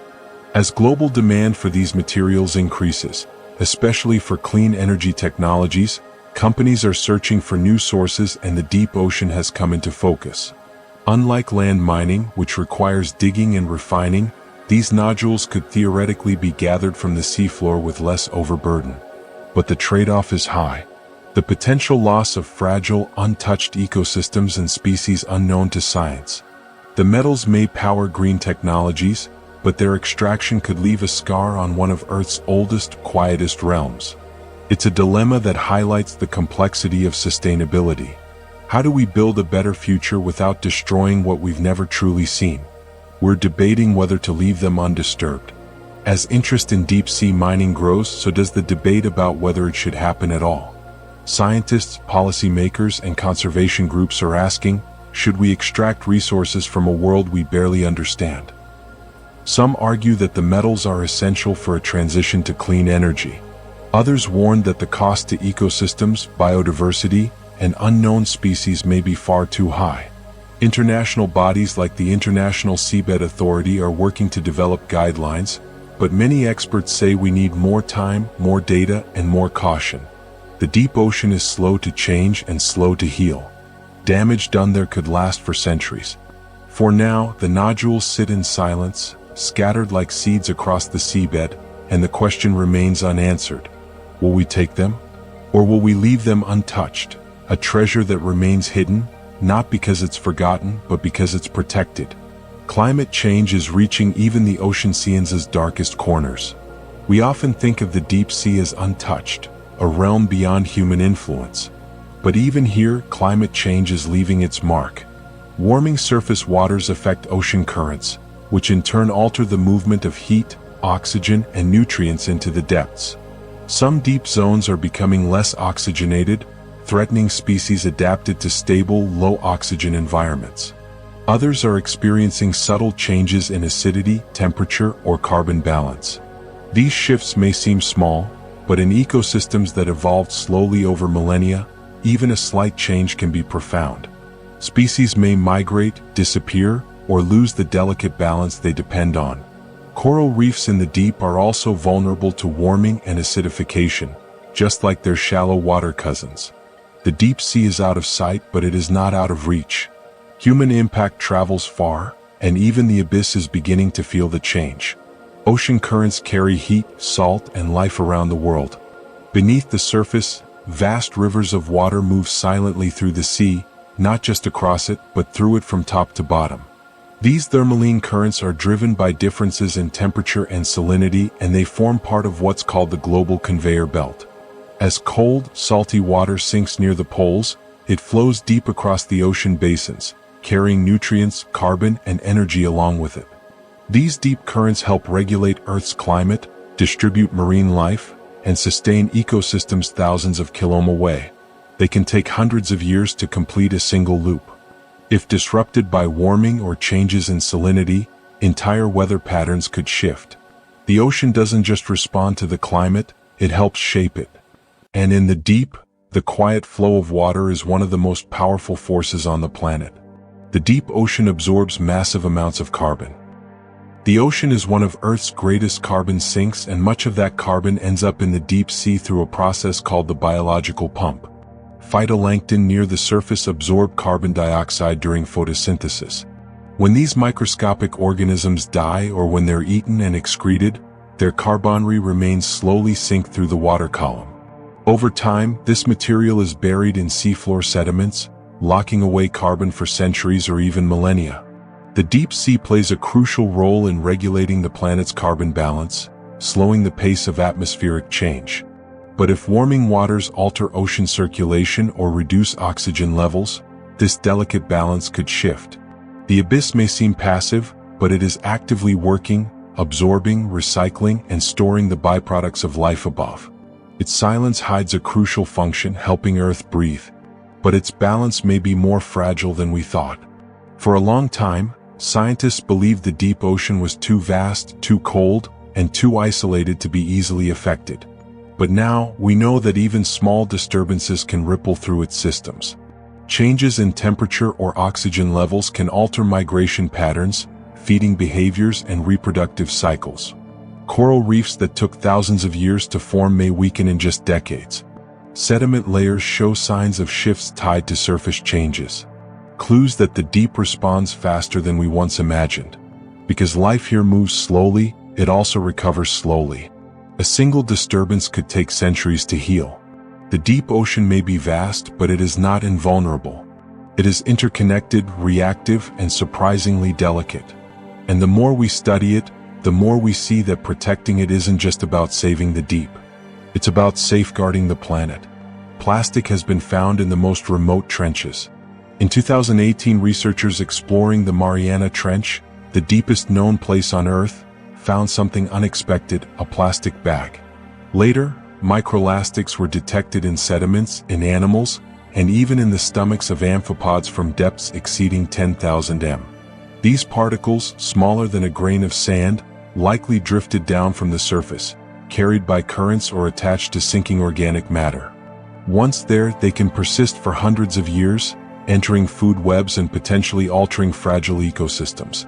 The discovery was sobering. It showed that no part of the planet is untouched, not even the deepest, darkest trenches. Pollution travels downward quietly, invisibly. The deep sea is vast, but it is not immune. Even here, in the most remote and ancient of places, the footprint of human activity reaches all the way to the bottom. Even deep-sea creatures contain tiny bits of plastic. Recent studies have found microplastic particles inside the bodies of animals living thousands of meters below the surface. These include amphipods, worms, and even some species of deep-sea fish. Creatures that have never been near the light, let alone the surface. The plastics come from above, breaking down from bags, fibers, or packaging into microscopic pieces that drift through the water or settle on the seafloor. Deep-sea organisms feeding on marine snow or sediment ingest these particles unknowingly. The long-term effects are still unknown, but scientists worry that plastics may affect reproduction, growth, or digestion in ways we don't yet understand. In a realm shaped by slowness, stability, and balance, even the smallest contaminant can be disruptive. These findings remind us that pollution is not just a surface problem. It sinks and it stays. Some nations are creating deep ocean reserves for protection. In response to growing concerns about exploitation, several countries and international bodies are working to establish marine protected areas that include parts of the deep sea.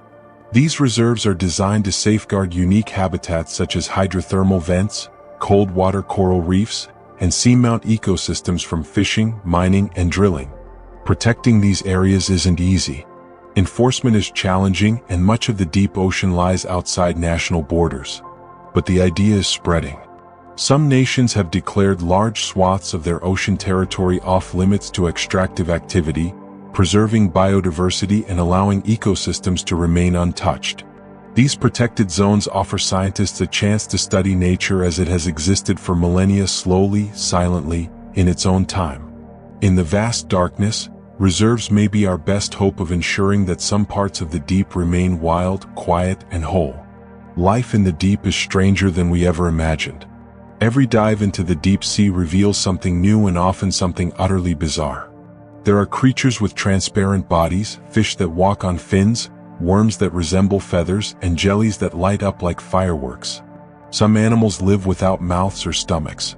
Others glow, vanish, or unfurl like paper lanterns. Evolution in the deep follows different rules shaped by darkness, pressure, and isolation. What would be impossible on land becomes commonplace here. The deep isn't just a darker version of the surface. It's a different world altogether. One where life is flexible, strange, and endlessly creative. For every mystery we solve, another arises. For every known species, there may be dozens we've yet to discover. The deep doesn't imitate the surface. It reinvents it. The deep sea begins where sunlight fades to black. Scientists divide the ocean into zones, and the deep sea begins just past the edge of light. This boundary is called the Neopelagic zone, or more poetically the twilight zone. It begins around 200 m down and stretches to 8,000 m where the last hints of daylight vanish. Below that lies the Bapel-pelagic zone, a place of complete and permanent darkness. No sunlight reaches this depth. Temperatures drop, pressure rises, and life begins to look profoundly different. In these zones, photosynthesis becomes impossible, and most food arrives as a slow drift of falling particles from above. It's a world without seasons, without sky, and without storms. A world where creatures glow, shimmer, or become nearly invisible. It's also not a rare environment. It makes up the vast majority of our planet's living space. The deep sea is not a distant outpost. It's Earth's hidden heart. Its ecosystems could help us understand life on other worlds. Hydrothermal vents, methane seeps, chemosynthetic life. These deep sea systems don't depend on sunlight. And that's exactly why they fascinate astrobiologists. If life can thrive around superheated vents in total darkness, it might also survive in the subsurface oceans of Europa and Enceladus, or even Mars. The deep ocean is our best analog for alien environments. Studying its microbes and creatures may help us recognize signs of life elsewhere. What kinds of chemistry can support biology? What adaptations allow survival without light? These questions don't just matter to oceanographers. They matter to anyone wondering whether we're alone. The deep is our laboratory for the unknown. And in its strange, quiet corners, we glimpse what life might look like beyond Earth.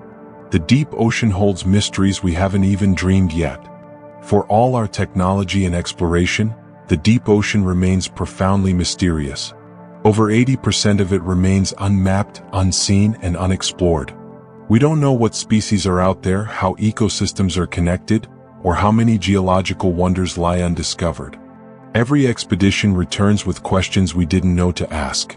The deep resists simplification. It doesn't offer easy answers.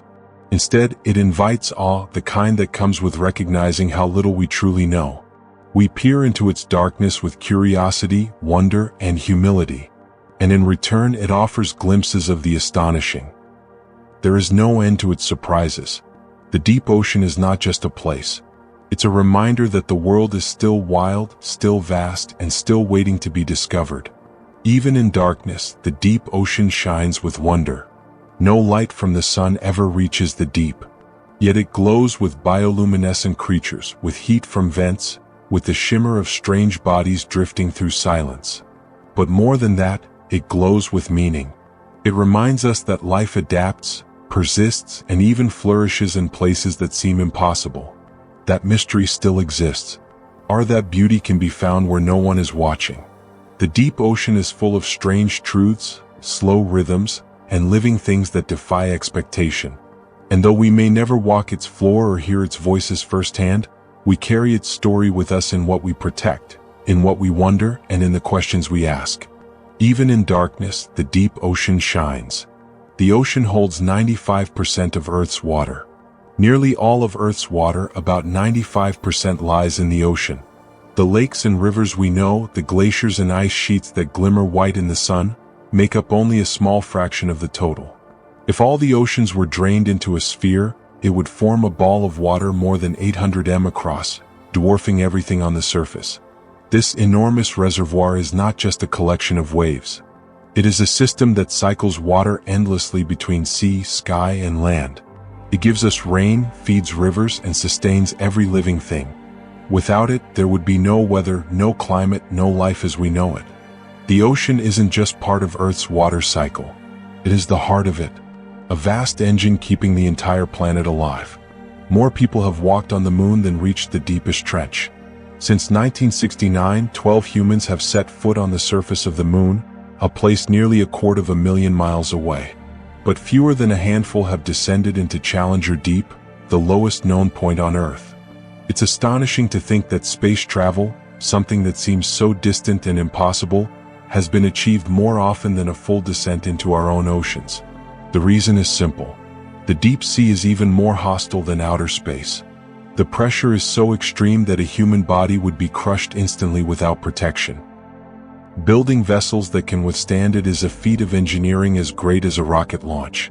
Yet, when explorers do reach those depths, they find life clinging to the rocks and drifting through the dark. Proof that even in the harshest corners of Earth, life endures. Most of Earth's volcanic activity happens underwater. When we think of volcanoes, we imagine fiery mountains on land, molten lava spilling into the air.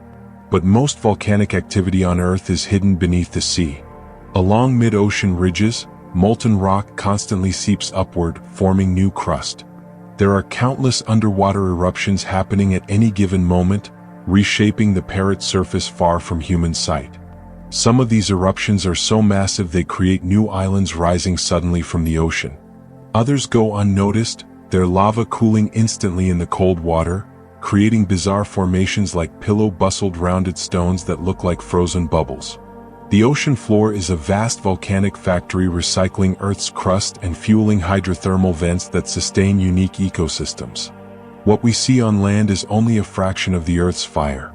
The real heart of its volcanic power lies hidden in the sea. The largest living structure on Earth is in the ocean, stretching more than 1,400 m along the coast of Australia. The Great Barrier Reef is the largest living structure on the planet. It is so immense that it can be seen from space. A patchwork of coral, sand, and sea glowing in shades of turquoise and green. But the reef is not a single organism. It is built from billions of tiny coral polyp, each no bigger than a grain of rice. Over time, their skeletons accumulate to form towering walls, islands, and lagoons, creating a habitat that supports an astonishing variety of life. A quarter of all marine species depend on coral reefs, even though they cover less than 1% of the ocean floor. The Great Barrier Reef is not just beautiful, it is vital, a living city beneath the sea, buzzing with creatures of every imaginable shape and color. We still discover thousands of new marine species every year. Every year, scientists catalog thousands of new marine species, from microscopic plankton to deep-sea giants. Some discoveries happen in shallow water, a new species of fish, shrimp, or coral hiding in plain sight among reefs. Others emerge from the deep carried up by research submersibles or fishing nets. Bizarre creatures with glowing lures, transparent bodies, or teeth like needles. And still, experts believe we've only identified a fraction of what's out there. By some estimates, as many as 2/3 of marine species remain unknown to science. It's as if every time we peek beneath the waves, the ocean reminds us that its secrets are endless. In a world where so much feels mapped and measured, the ocean remains a frontier, a reminder that discovery is not a thing of the past, but something happening every single day. Some creatures glow in the dark without any light. Bioluminescence is one of the ocean's most magical tricks. Countless creatures, from tiny plankton to large squid, can produce their own light. Some flash suddenly to startle predators. Others glow gently to attract mates or lure prey. A swarm of plankton stirred by waves can make the sea shimmer as if filled with stars. Deep below, anglerfish dangle glowing lures, trekking victims into swimming close. The light is not reflected from the sun, but created through chemical reactions inside the animals themselves. Tiny sparks of energy make visible in the blackness of the deep. These glows are signals, warnings, disguises, and traps. Entire ecosystems are lit not by the sun, but by the creatures themselves, turning the dark ocean into a shifting galaxy of living stars. It's a reminder that even in darkness, life finds a way to shine. The largest migration on Earth happens underwater every night. Every evening, as the sun sinks and darkness spreads across the sea, billions of tiny organisms rise from the depths toward the surface. This event, called the Deal vertical migration, is the largest daily movement of life on the planet. Small plankton drift upward to feed on microscopic plants in the shallows. Behind them follow fish, squid, and predators that feed on the plankton. Then come even larger hunters drawn into the chain of life. At dawn, the entire mass retreats again into the dark, avoiding the gaze of predators from above. It happens everywhere, every night. Yet almost no one ever sees it. From the surface, the water may look calm and empty, but beneath a hidden tide of living things flows upward and downward, as steady as the rhythm of breathing. It's the heartbeat of the ocean, pulsing endlessly in time with the sun. There are lakes and rivers at the bottom of the sea. It sounds impossible, but beneath the ocean, there are places where water gathers into pools and flows like rivers. These strange formations known as brine pools are created where super salty water seeps from the seafloor. Because the brine is so much denser than the surrounding seawater, it settles into depressions forming shimmering lakes at the bottom of the ocean. Some even have shorelines, waves, and currents of their own. To visiting submarines, they look like ghostly ponds lying inside the sea. Surreal and otherworldly. For the creatures that live nearby, these pools can be deadly. The salt levels are so extreme that most life cannot survive within them. Yet at the edges, strange communities flourish, adapted to thrive at the boundary of two very different worlds. In the deepest dark, the ocean hides landscapes that feel more like alien planets than Earth. The ocean floor is spreading apart beneath our feet.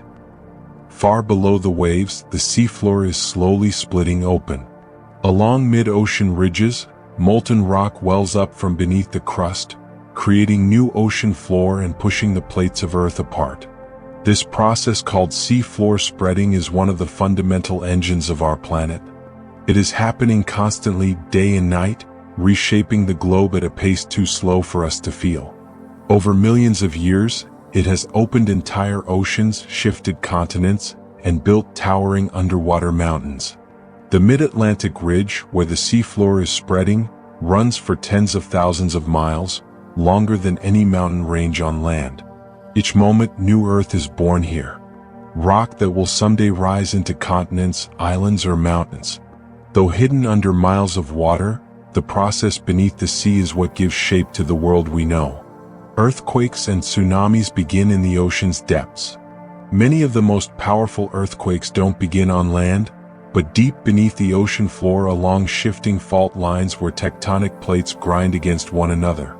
When these plates suddenly slip, the energy released can ripple upward into the sea, displacing entire walls of water.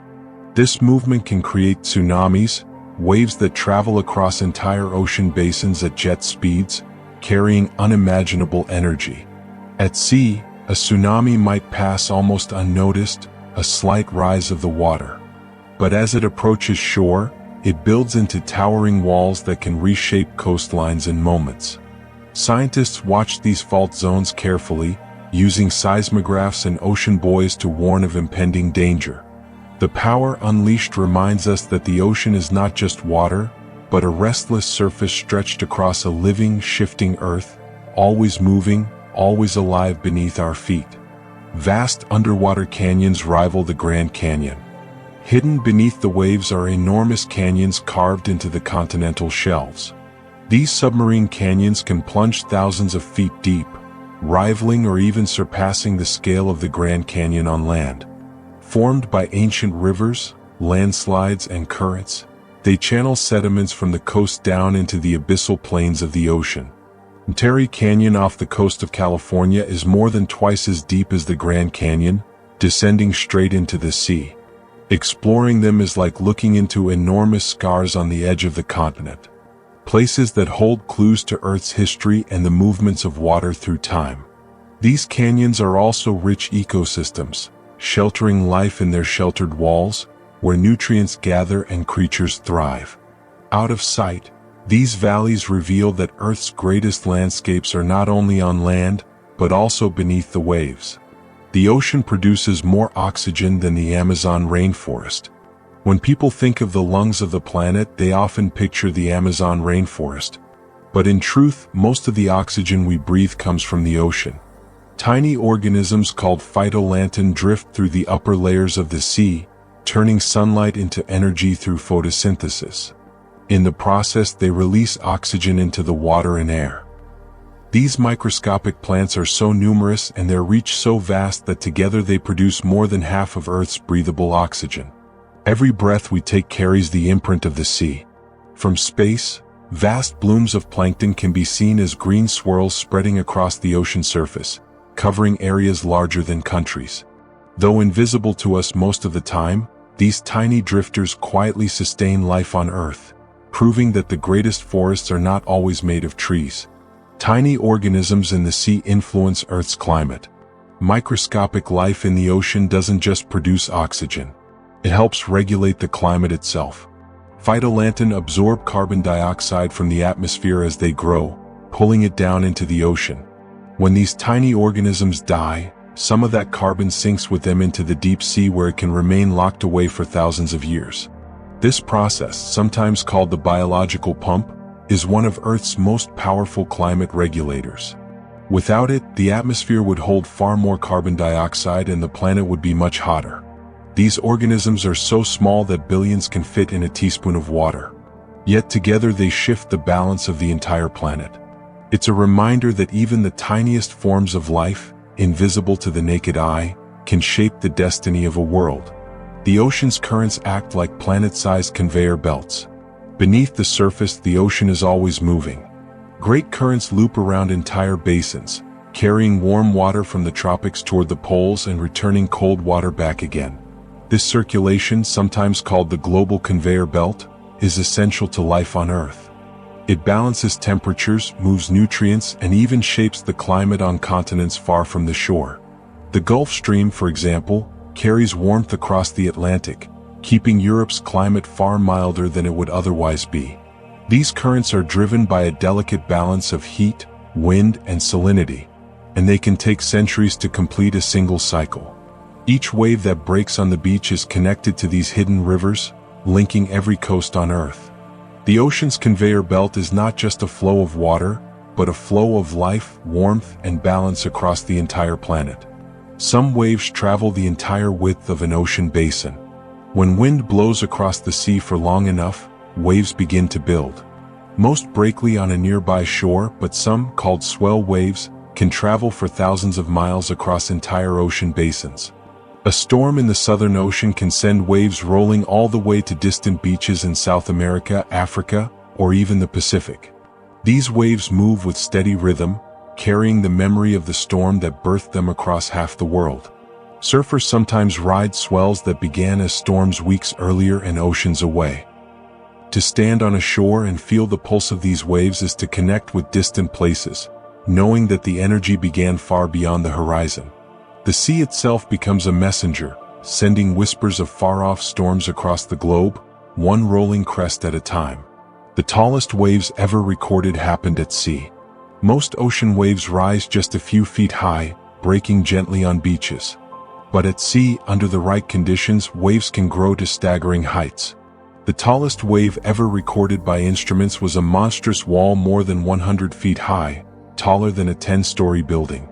These giants form during violent storms when powerful winds and currents align, stacking energy into a single crest. To sailors, such waves are awe-inspiring and terrifying, towering walls of water that seem capable of swallowing ships whole.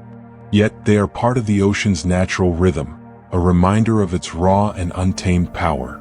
For every calm shoreline, there are wild places where the sea lifts itself into mountains, proving that water in motion can rival the greatest forces on land. Rogue waves can rise without warning. Out in the open sea, sailors sometimes speak of a wave that comes out of nowhere, a solitary wall of water rising like a liquid cliff. These are called rogue waves, and for centuries they were thought to be sailors' tall tales. But modern instruments have confirmed their reality. Rogue waves can tower more than 100 feet high, twice as tall as nearby waves, forming suddenly from the merging of smaller swells. They can appear under clear skies or strike in the middle of a storm, then vanish just as quickly. Ships that encounter them often report being lifted like toys, their decks briefly facing walls of water higher than lighthouses. Though we now know they exist, their exact triggers remain mysterious. A reminder that the ocean can surprise us at any moment with a power that defies prediction. The ocean has waterfalls taller than anything on land.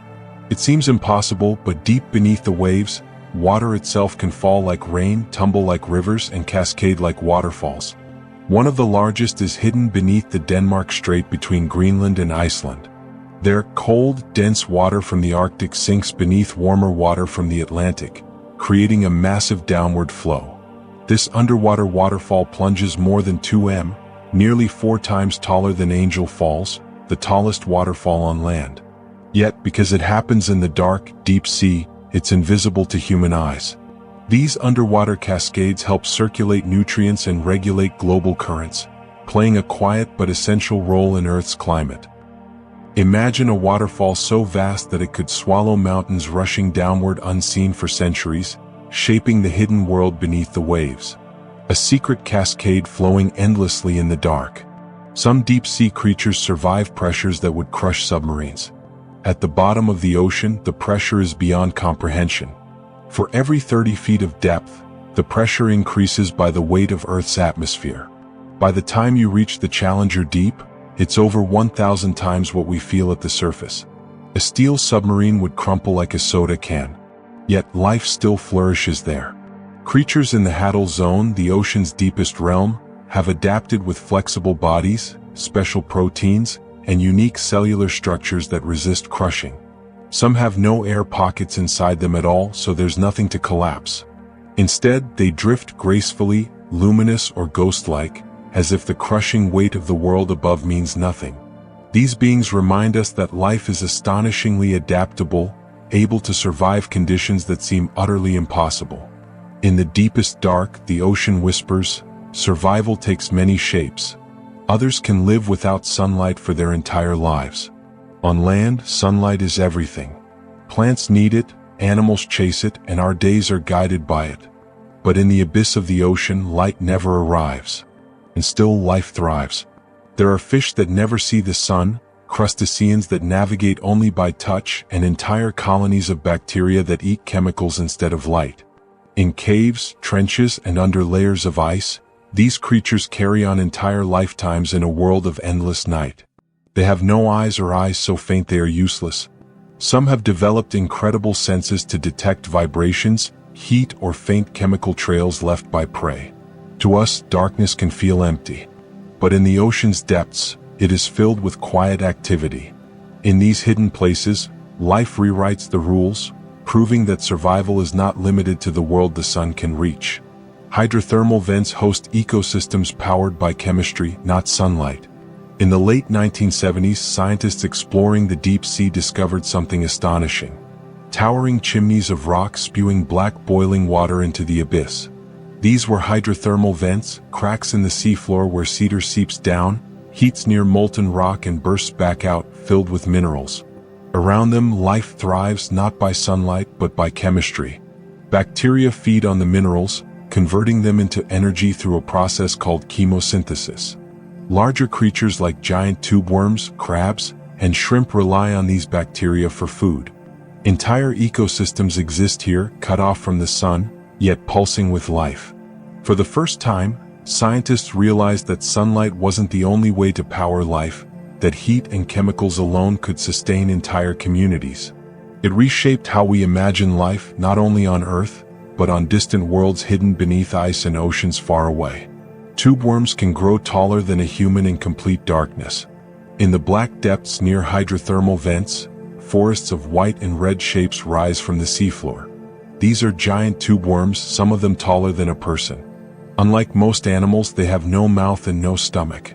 Instead, their bodies house special bacteria that feed them by turning the hot mineral-rich vent water into food. The worms live in protective white tubes with bright crimson plumes at their tips that wave gently in the current. To us, they seem impossibly alien creatures that thrive without sunlight, rooted in boiling toxic water. And yet, they flourish, growing more than 6 feet long. The existence of these worms stunned scientists when they were first discovered because it proved that life could thrive in places once thought uninhabitable. In the silence of the deep, they stand like gardens of firelit flowers, nourished by the earth itself.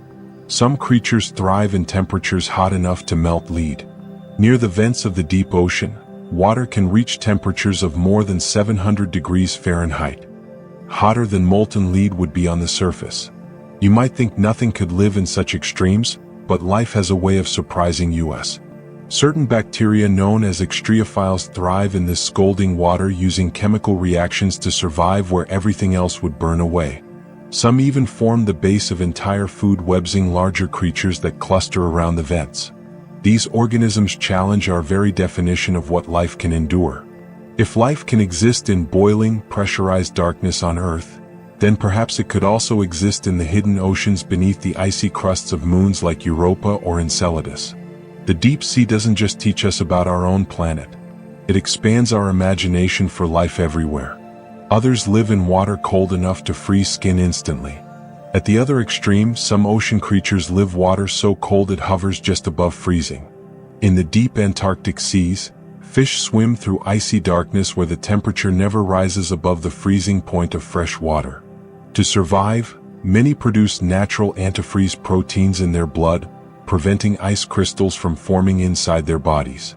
These adaptations allow them to live in conditions that would kill most other animals in moments. The water is so cold it could freeze human skin on contact. Yet life continues in delicate, beautiful forms: pale fish with transparent bodies, slow-moving starfish, and even entire communities beneath the frozen surface. The deep ocean reminds us that what feels impossible to us is ordinary to other creatures. To them, this frigid darkness is not a prison, but home. A place where life has carved out its own quiet niche. There are fish that can walk on land. It sounds like something out of a dream. A fish climbing out of the water and walking across the land. Yet in parts of the world, this is reality. Mudskippers are small fish that can use their fins almost like legs, hauling themselves up onto mud flats when the tide recedes. They can breathe air through their skin and even through the lining of their mouths and throats, allowing them to spend hours outside the water. On land, they hop, climb, and even fight for territory, their eyes blinking above the mud like tiny periscopes.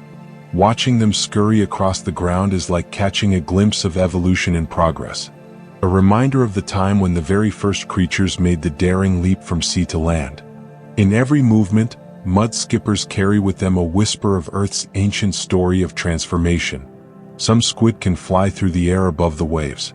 The ocean is full of surprises, and one of the most delightful is the flying squid. These remarkable creatures can launch themselves from the sea, spreading their fins like wings and gliding through the air.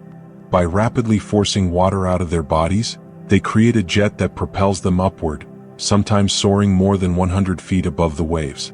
To an observer, it looks as though a school of fish has suddenly taken flight, their silvery bodies flashing in the sunlight before splashing back into the sea.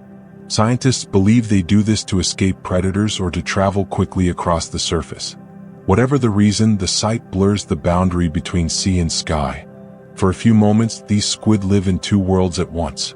Creatures of the deep who borrow the freedom of the air before returning to the water's embrace. The giant squid was once thought a myth. For centuries, sailors whispered about monstrous creatures lurking in the deep, tentacled beasts so large they could drag entire ships beneath the waves. Many dismissed these stories as superstition, the stuff of sea shanties and fear. But then in the modern era, evidence began to surface.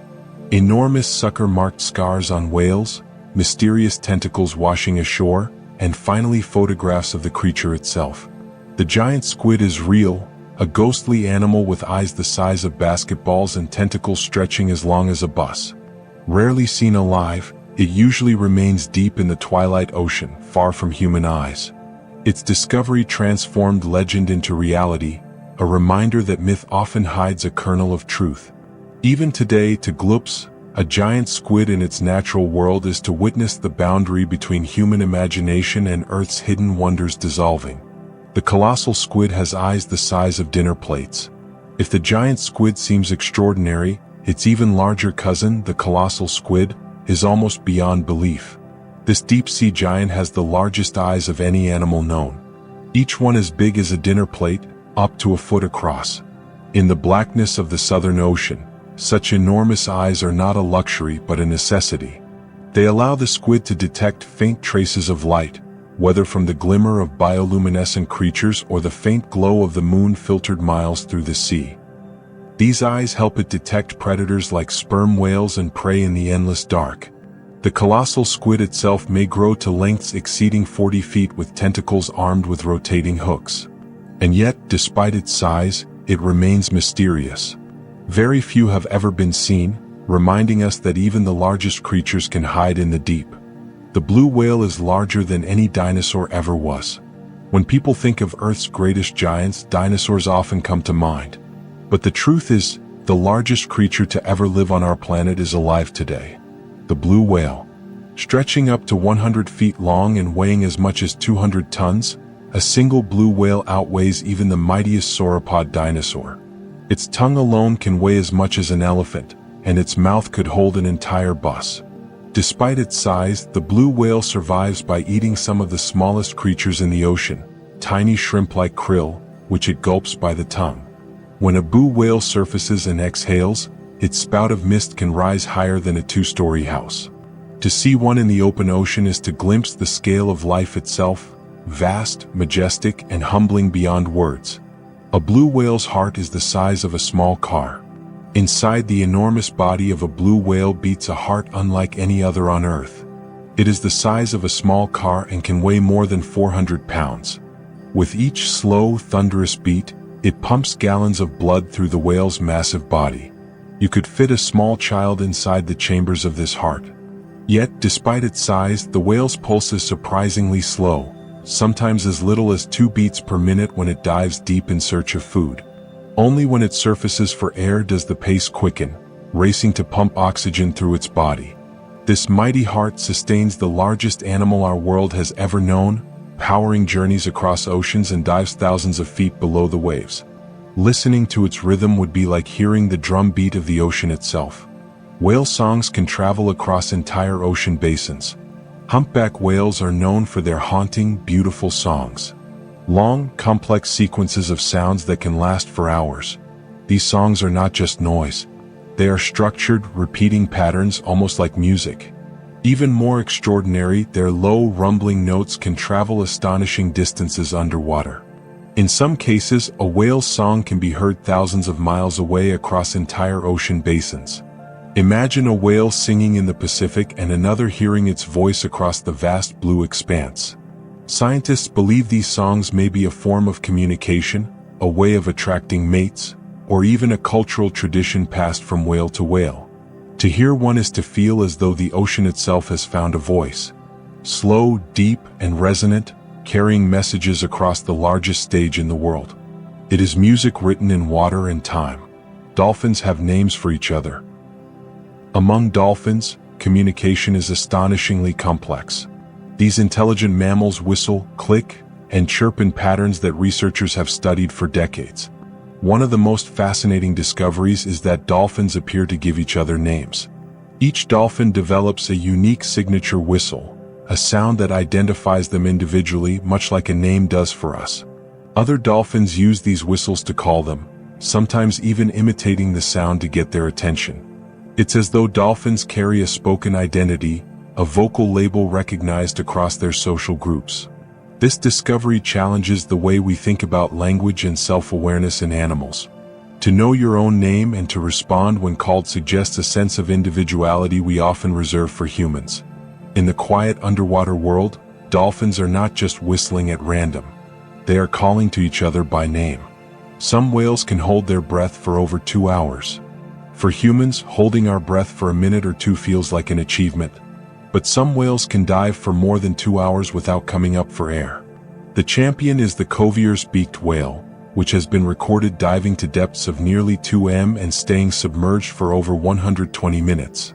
To accomplish this, whales slow their heart rate dramatically, conserve oxygen in their muscles, and allow certain organs to temporarily shut down. They sink into the dark with calm precision, navigating by sound, chasing squid and fish in the deep.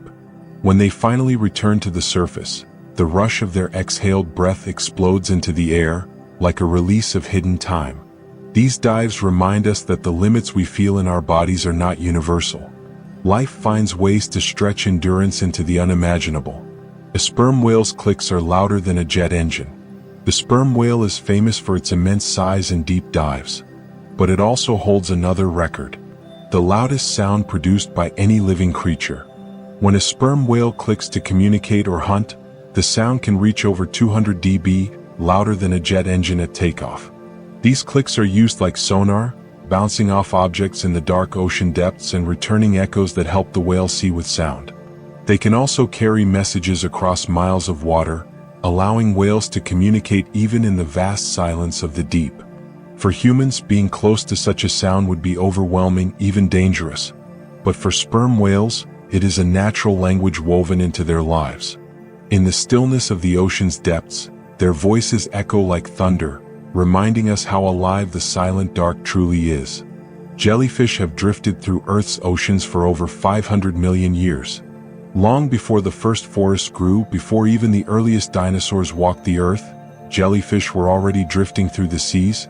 Fossil evidence shows they have existed for more than 500 million years, making them some of the oldest creatures on Earth. They have no bones, no brains, and no blood. Yet they have survived countless extinctions, adapting to every change our planet has faced. Their bodies are made mostly of water, delicate and translucent. Yet their design has endured for 500 million years. In many ways, they are living fossils, windows into a time when Earth was young and the seas were the center of life. Watching a jellyfish drift, pulsing gently with light and motion, is like seeing the past itself alive in the present. A reminder of how ancient and resilient life in the ocean can be. Some jellyfish are effectively immortal.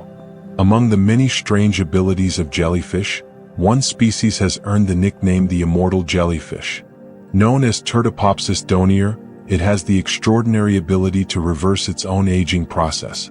When stressed, injured, or near death, it can transform its adult body back into a younger polyp stage, essentially starting its life cycle all over again. In theory, this means it could live forever, avoiding death by continually rejuvenating itself. In practice, most don't survive indefinitely as predators and disease still claim them. But the very possibility of biological immortality is staggering. This small, delicate creature drifting unnoticed through the oceans may hold secrets to life extension that humans have only begun to imagine. It is as though the ocean itself whispered a secret that time doesn't always have to flow in only one direction. The Portuguese man-of-war isn't a single creature.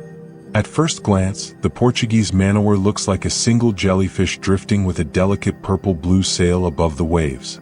But this is no lone organism. It's a colony. The man-of-war is made of many individual animals called zooids that live together as one. Each zoo has a specific role.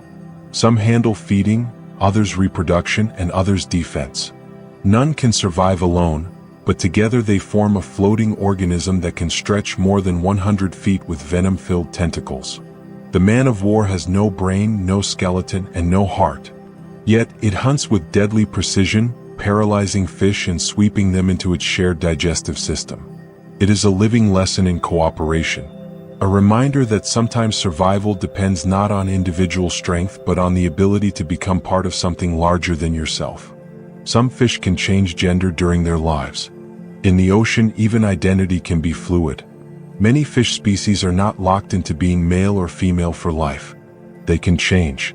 Clownfish, for example, live in groups led by a dominant female. If she dies, the largest male changes sex and takes her place, becoming the new matriarch. Rays, another group of fish, often switch from female to male when it benefits the survival of the group. This ability ensures balance, allowing populations to adapt when circumstances shift. The process is not just behavioral but biological. Hormones trigger transformations that reshape organs and change the way the fish function. To us, the idea of such a transformation feels impossible. But in the sea, change is simply part of life. The ocean teaches us that identity can be more flexible than we imagine, a fluid dance like the tides themselves. The clownfish needs its anemone to survive. Clownfish are instantly recognizable with their bright orange bodies striped in white and black. But their most remarkable trait is their partnership with sea anemones. These anemones are covered in stinging tentacles that can paralyze most fish on contact. Yet clownfish swim freely among them, immune to their sting. In return, the clownfish cleans the anemone, driving away parasites and even luring prey into its deadly grasp.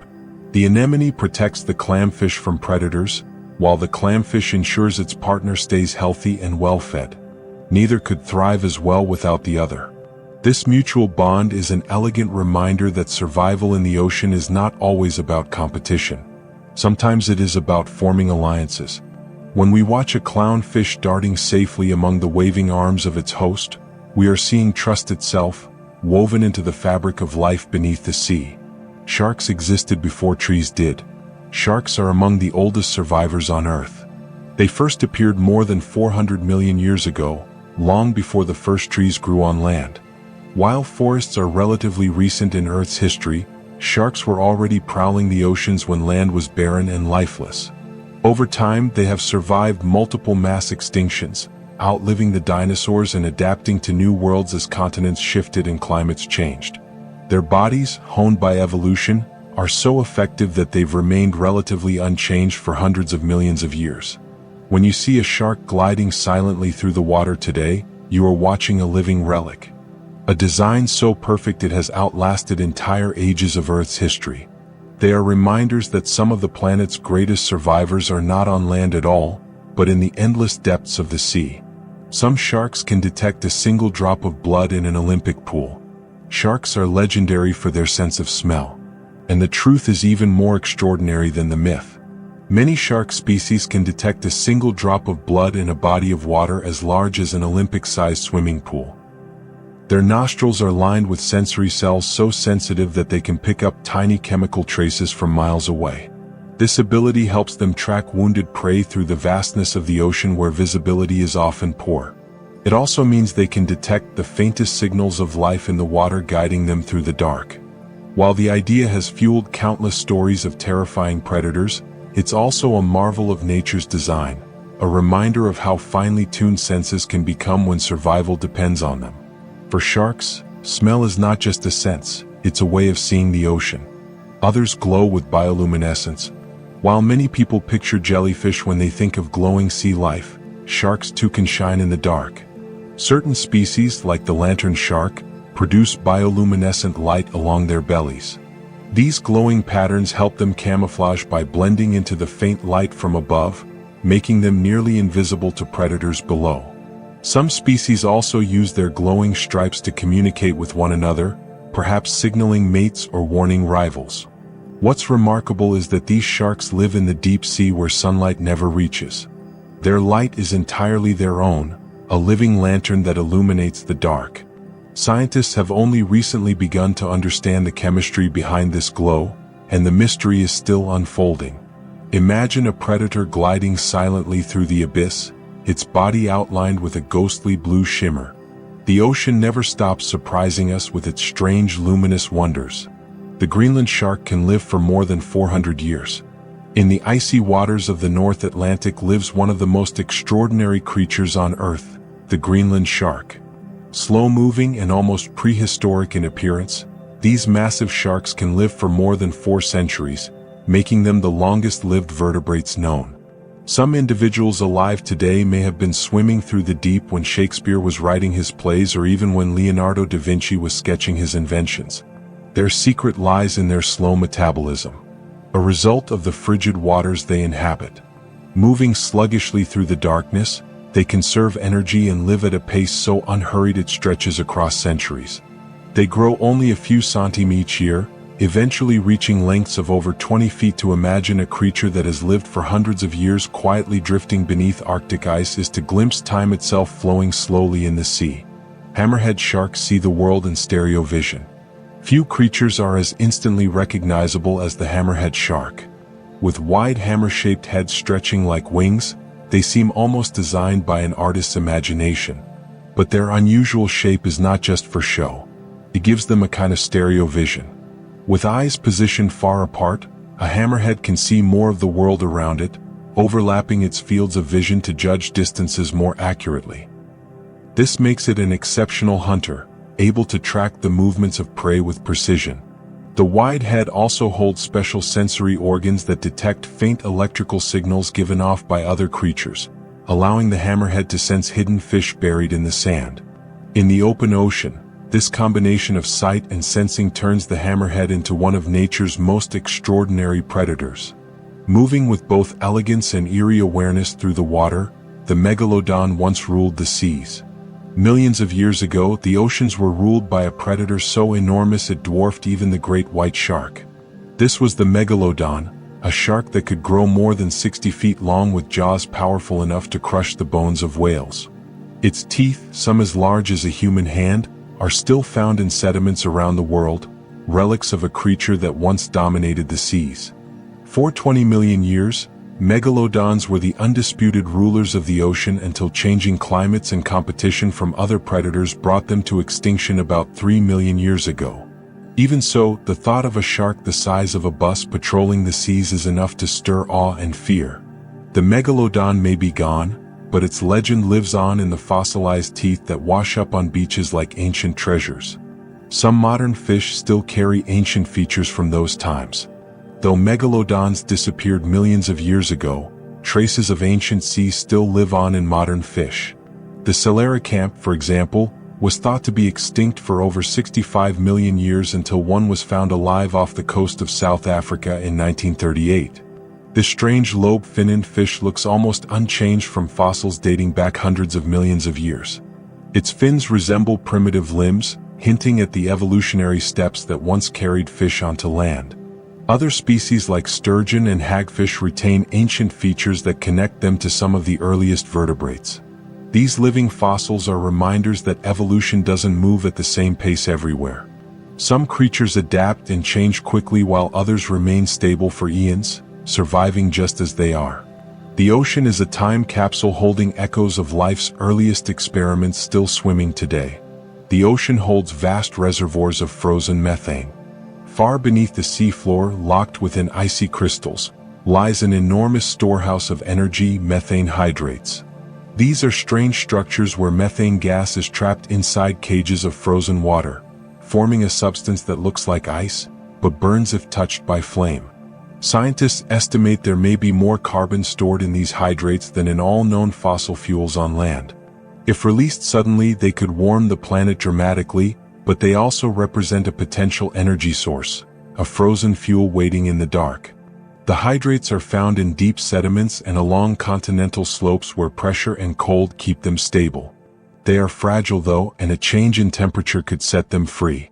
It is humbling to think that beneath the calm ocean floor lies a hidden reservoir that could change the course of Earth's climate and energy future. Underwater landslides can trigger massive tsunamis.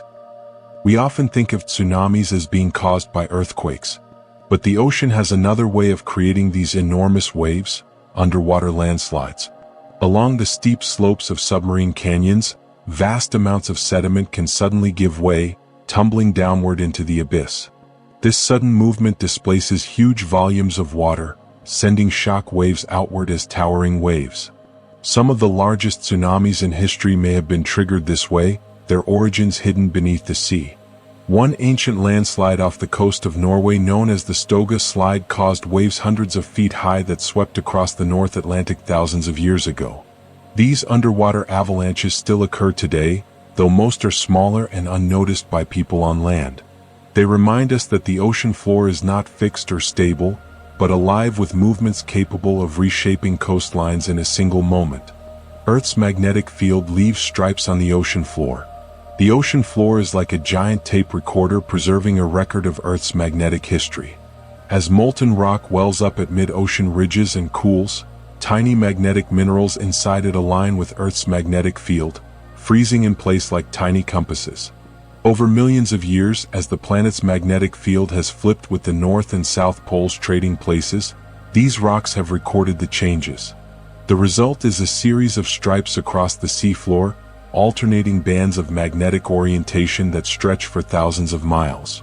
When scientists first mapped these patterns, it provided stunning evidence that the continents move and the seafloor spreads apart.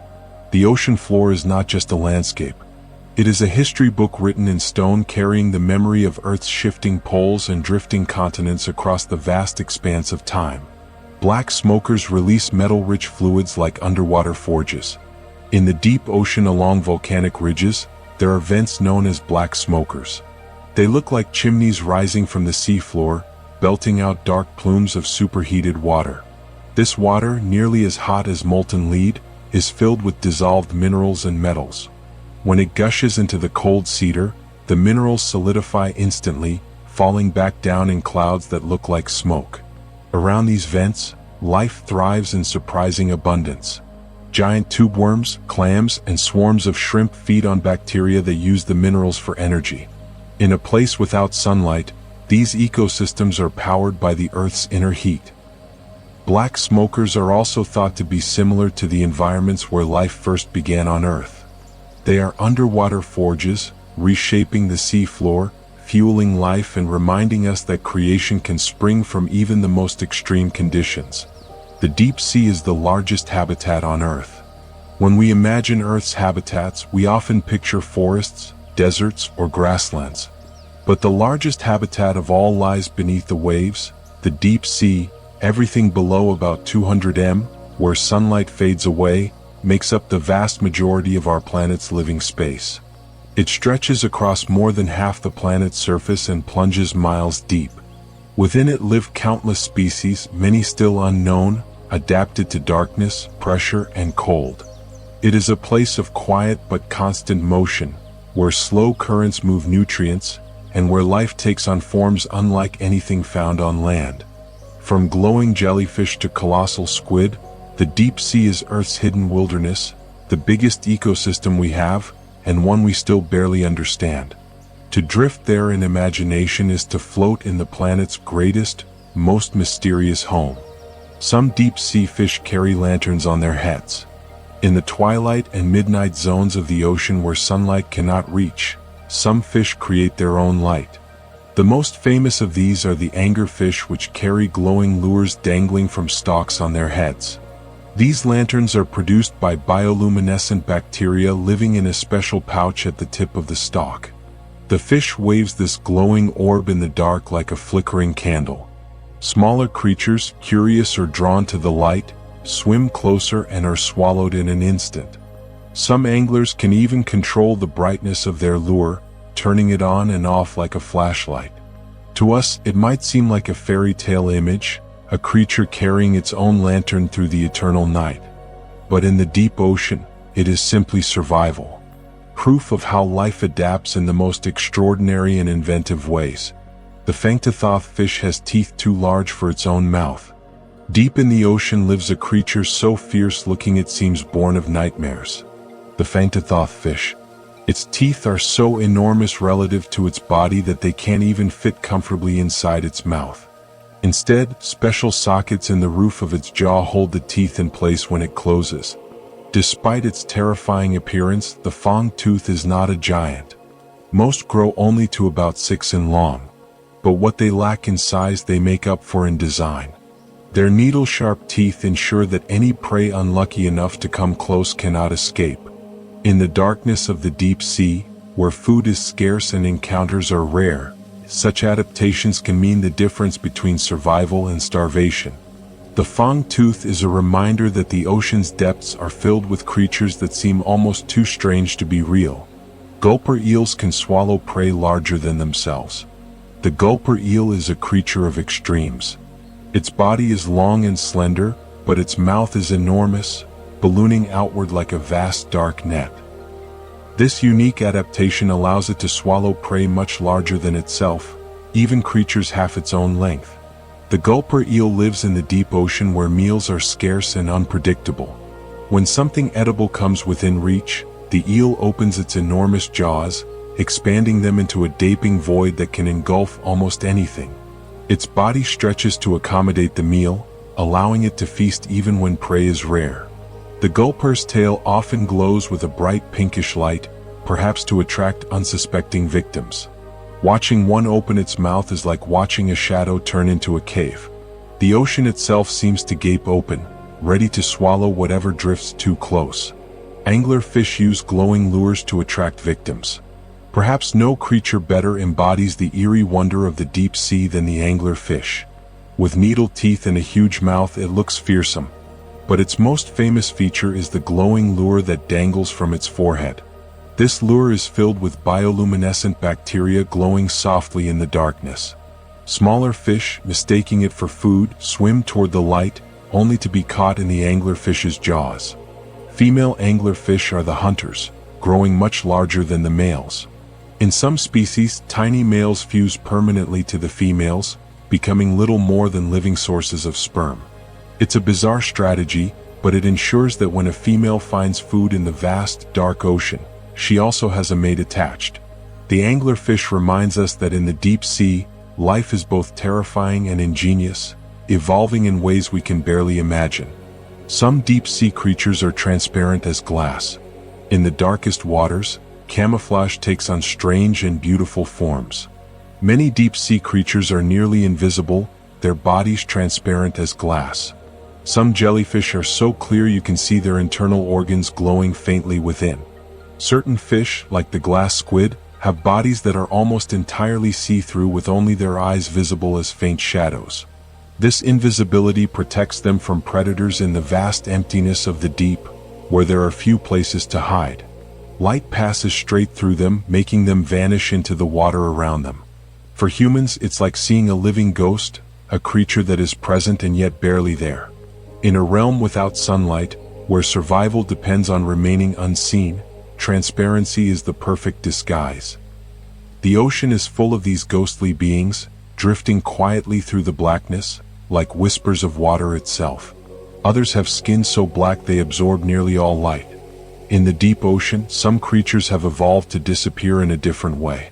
Instead of becoming transparent, they cloak themselves in skin so black that it absorbs nearly every photon of light. These ultra-black fish have skin that traps over 99% of light, making them nearly invisible even when bioluminescent creatures shine nearby. To a predator searching with glowing lures or sensitive eyes, the fish vanish against the background of darkness. Their skin acts almost like living velvet, scattering light inward so nothing reflects back. Even cameras designed for the deep struggle to capture their forms. These creatures float like moving shadows, perfectly hidden in the abyss. It is camouflage taken to the ultimate extreme, not by blending in with their surroundings, but by becoming darker than the deep itself. A reminder that invisibility is not just fantasy but a survival tool of the sea. The ocean floor holds more gold than all the mines on land. It may surprise you to know that the ocean is filled with gold, far more than all the mines ever dug on land. Dissolved in seawater and trapped in sediments across the ocean floor, lies an estimated 20 million tons of gold. But this treasure is spread so thin that extracting it is nearly impossible. Each liter of seawater contains only a few billionths of a gram of the precious metal. Still, the thought is staggering. Beneath the waves, glittering in the dark, lies more gold than humans have ever held in their hands. Some scientists imagine technologies that might one day make this treasure accessible, though for now it remains far beyond our reach. The ocean hides riches not in sparkling piles, but in endless, invisible abundance. A treasure chest so vast that it reminds us how small our own wealth truly is. There are lost shipwrecks scattered across the sea. Beneath the waves, hidden from sight, lie the remains of countless ships. Some sank in storms, some in battle, and others simply vanished into the deep without a trace. It's estimated that more than 3 million shipwrecks rest on the seafloor, ranging from ancient wooden vessels to modern steel giants. Each one is a time capsule, preserving a moment of history beneath layers of sand and coral. Some hold cargoes of gold and silver. Others everyday objects, pottery, tools, and coins that whisper stories of lives long past. Many wrecks become artificial reefs, their broken hulls now home to fish, corals, and sea turtles. Divers sometimes describe the eerie quiet of exploring these sunken ships as if they're walking through a memory. The ocean is both graveyard and guardian, holding the remains of human journeys in its timeless, watchful silence. Some are preserved perfectly for centuries in cold depths. In the coldest, darkest corners of the sea, time seems to pause. Shipwrecks that would quickly decay on land can remain intact for centuries underwater. The icy depths slow decay, and the lack of oxygen prevents wood and metal from rotting.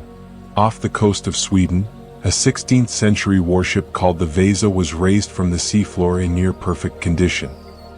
Its timbers still strong after more than 300 years beneath the waves. In the Black Sea, where oxygen barely reaches the depths, ancient Greek ships have been found with masts, ropes, and even cargo preserved. These underwater vaults hold history in suspension, freezing it in time. To peer into a wreck like this is to look directly into another age, as if centuries have collapsed, and the ocean has quietly kept its secrets until we were ready to discover them. Sunken cities still rest beneath the waves. Not only ships, but entire cities lie beneath the ocean's surface. Off the coast of Egypt, the ancient city of Thrishran once thrived as a bustling port filled with temples and markets.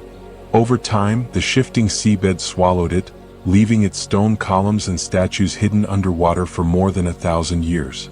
In Greece, the submerged ruins of Pavlopetri reveal streets and buildings from a Bronze Age town that sank around 3,000 years ago. These drowned cities show how fragile human settlements can be in the face of rising seas and shifting land. Divers who explore them describe the surreal experience of swimming through stone streets and doorways as if visiting a dreamlike version of history. The ocean does not just erase, it preserves, holding echoes of civilizations that once thrived along its shores, now resting silently in its depths. The Bermuda Triangle has sparked centuries of mystery. Between Florida, Bermuda, and Puerto Rico lies a region of ocean infamous in legend, the Bermuda Triangle. For centuries, sailors and pilots have told stories of ships and aircraft that vanished mysteriously within its boundaries. Some tales speak of compasses spinning wildly, of sudden storms, or of vessels disappearing without a trace. While many of these stories can be explained by natural phenomena, unpredictable weather, strong currents, or human error, the mystery lingers in the public imagination.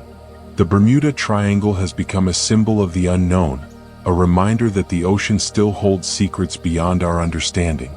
Whether it is simply a region of dangerous waters or something more mysterious, it continues to capture our curiosity. To gaze out across its blue expanse is to wonder what really lies beyond the horizon, hidden in the restless sea. Deep currents move water around the globe for 1,000 years.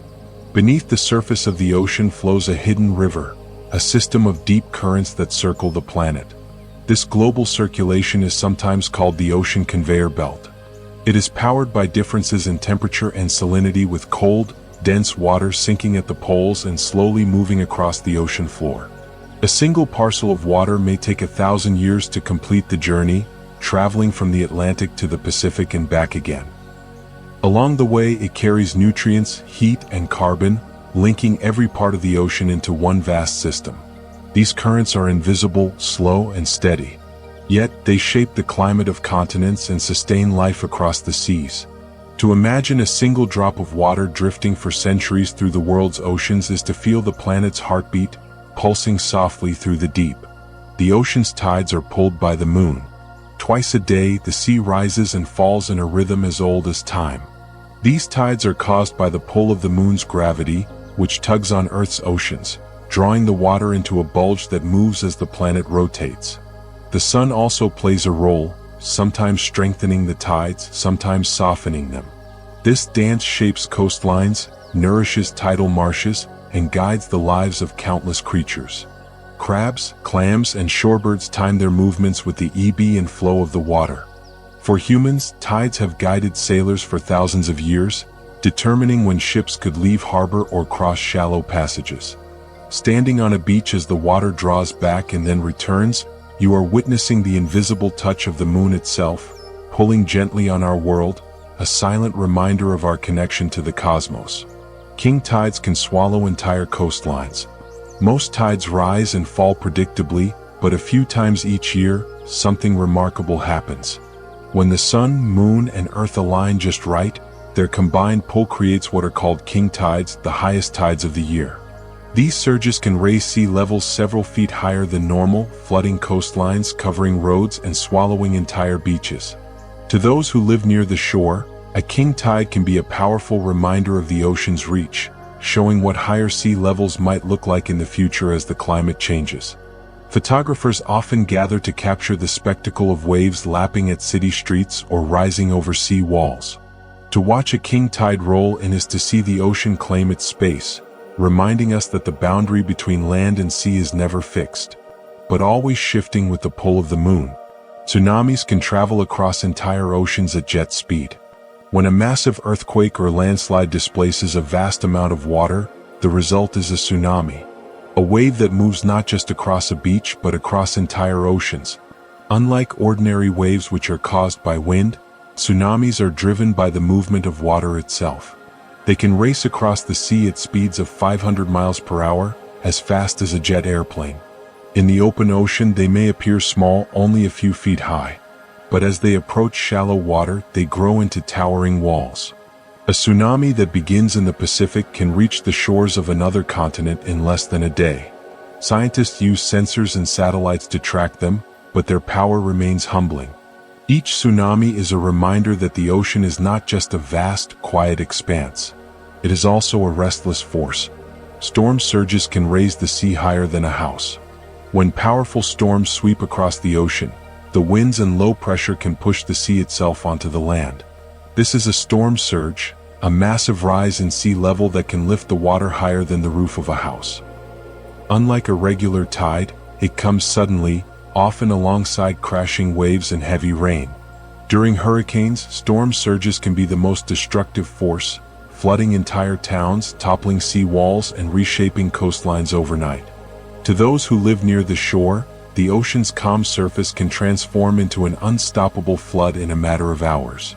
And yet, in the long view of Earth's history, such surges are part of the natural cycle of reshaping land and sea. Each surge is a reminder that the boundary we draw between ocean and shore is temporary, always shifting under the power of water. The deep holds more living mass than any other place on Earth. It may seem hard to believe, but the deep ocean is home to the largest concentration of life by biomass on the planet. Though individual animals may be small or rarely seen, their sheer numbers are staggering. Tiny creatures like copepods, krill, and jellyfish form thick clouds that stretch for miles. Enormous schools of lanternfish, estimated in the trillions, migrate up and down each day in the planet's greatest hidden journey. These creatures feed larger predators, recycle nutrients, and form the foundation of marine food webs.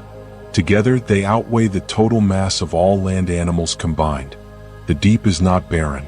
It's busy, intricate, and absolutely full. But because so much of that life is out of sight, we've only begun to measure it. Beneath the silence, the deep ocean is pulsing with life, more than we ever imagined. Even in the dark, life in the deep is incredibly diverse. At first glance, the deep ocean might seem like a lonely place, silent, vast, and sparsely inhabited. But that impression fades the deeper we look. In truth, the deep sea may be one of the most biodiverse habitats on Earth.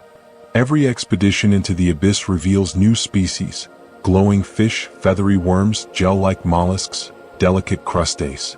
Many are found nowhere else. Some live in the mud. Others cling to vents or coral, and still more drift freely in the water. Even within a single square meter of seafloor, scientists have counted hundreds of distinct organisms. And most of them are tiny, almost invisible to the eye. The deep rewards specialization, and creatures here have evolved in strange, isolated ways. In total darkness, diversity doesn't fade, it flourishes. Life in the deep isn't rare. It's just quiet, hidden, and exquisitely tuned to the silence. Some ocean creatures can live for over 200 years. Down in the cold, dark waters of the deep, time seems to stretch. Many animals here grow slowly, age gradually, and live far longer than their surface-dwelling relatives. Some species of deep-sea clams and tube worms are known to live for more than 2 centuries. Others, like certain cold-water corals, can survive for over 4,000 years, quietly building reefs that outlast civilizations. These extreme lifespans are possible because of low temperatures, slow metabolisms, and minimal environmental stress. With fewer predators, less competition, and little need to rush, deep-sea creatures often take their time, growing patiently across decades, sometimes centuries. To us, it's nearly unimaginable. But in the deep, longevity is a way of life. Each ancient clam or coral is a living archive, a survivor of 1,000 storms, a witness to ages we've already forgotten. The Greenland shark may be 500 years old. The Greenland shark is one of the ocean's most mysterious giants, a slow-moving predator that drifts through the icy depths of the North Atlantic. For years its age was unknown. Then in 2016, researchers made a startling discovery. Using radiocarbon dating of proteins in the shark's eye lenses, they estimated one individual to be nearly 400 years old, possibly more. Some may live to 500. That would make the Greenland shark the longest living vertebrate on Earth. These sharks grow slowly, just a few cm per year, and don't even reach maturity until they're around a century old. They swim in deep, frigid waters, where time moves differently, where cold and pressure stretch life across the centuries. No one has ever seen one give birth. No one knows exactly how old they can get. In the deep, age isn't counted in years but in quiet endurance. Some waves carry the energy of nuclear bombs. It can be hard to grasp the energy contained in moving water. A single large wave driven by a powerful storm or earthquake can release as much energy as a small nuclear explosion. Imagine a wall of water rushing across the sea with the force to lift ships, erase coastlines, and reshape landscapes. Tsunamis are the clearest examples. But even rogue waves and storm-driven swells can carry extraordinary power. Scientists studying these waves measure them not just in height, but in the energy they release, enough to dwarf anything we build. Yet, unlike the violence of human weapons, the ocean's power is not meant to destroy. It is simply part of its eternal rhythm, a natural force expressing itself in motion. To feel the ground tremble beneath the crash of such a wave is to understand how small we are beside the sea. The Pacific Ocean is larger than all continents combined. The Pacific Ocean is so vast, it defies imagination. Stretching from Asia to the Americas, it covers more than 60 million square miles. To put that in perspective, the Pacific is larger than all of Earth's continents combined. Within its waters are countless islands, deep trenches, and entire ecosystems that thrive in silence and mystery. If you were to sail across its widest point, it would take weeks, even at modern speeds. For centuries, this immense ocean separated civilizations, making its islands remote worlds of their own. Even today, much of it remains unexplored. When astronauts look back at Earth, the Pacific dominates the view, a shimmering canvas of blue stretching almost unbroken across the planet. It is not just an ocean. It is a world unto itself, a reminder that water, not land, is the true ruler of Earth's surface. The Atlantic was born from a rifting subcontinent. Long ago, Earth's continents were joined together in a single land mass known as Pangaea. Over time, immense forces beneath the Earth tore this subcontinent apart, opening a crack that widened into the Atlantic Ocean. The process is still happening today. Along the mid-Atlantic ridge, new seafloor is constantly being created as molten rock wells up and pushes the continents farther apart. The Atlantic grows a few inches wider every year, slowly reshaping the map of our world. This vast ocean, which now carries ships and storms between Europe, Africa, and the Americas, was once a narrow rift. To imagine the Atlantic's birth is to imagine continents drifting like rafts, splitting and shifting across millions of years. The ocean we know today is young in geological terms, still expanding, still stretching.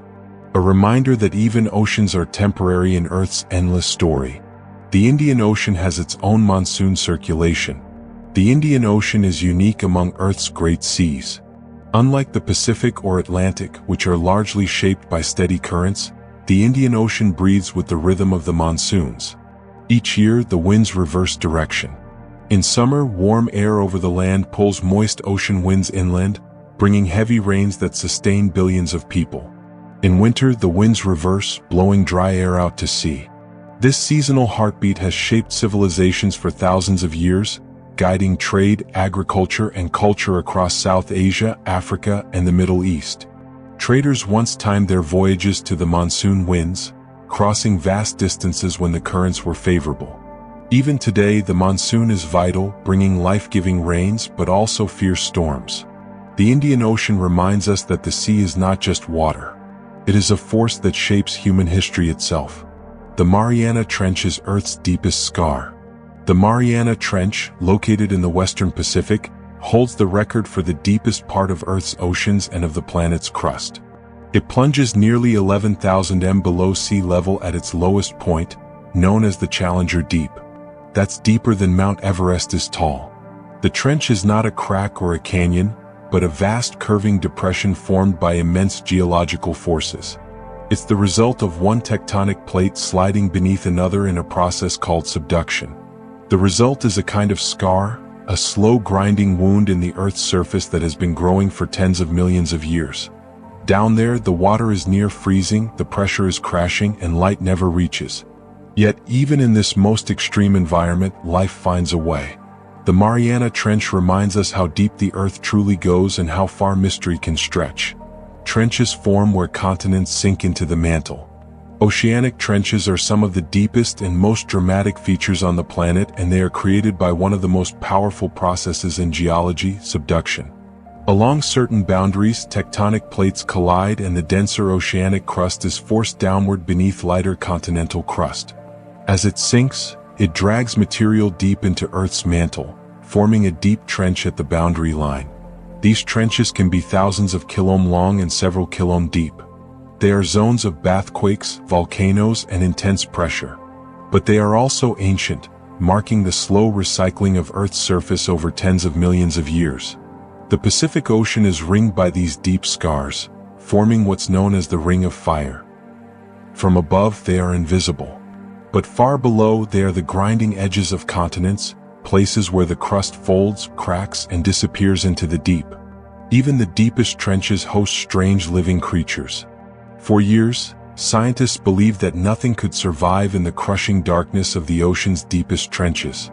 But they were wrong.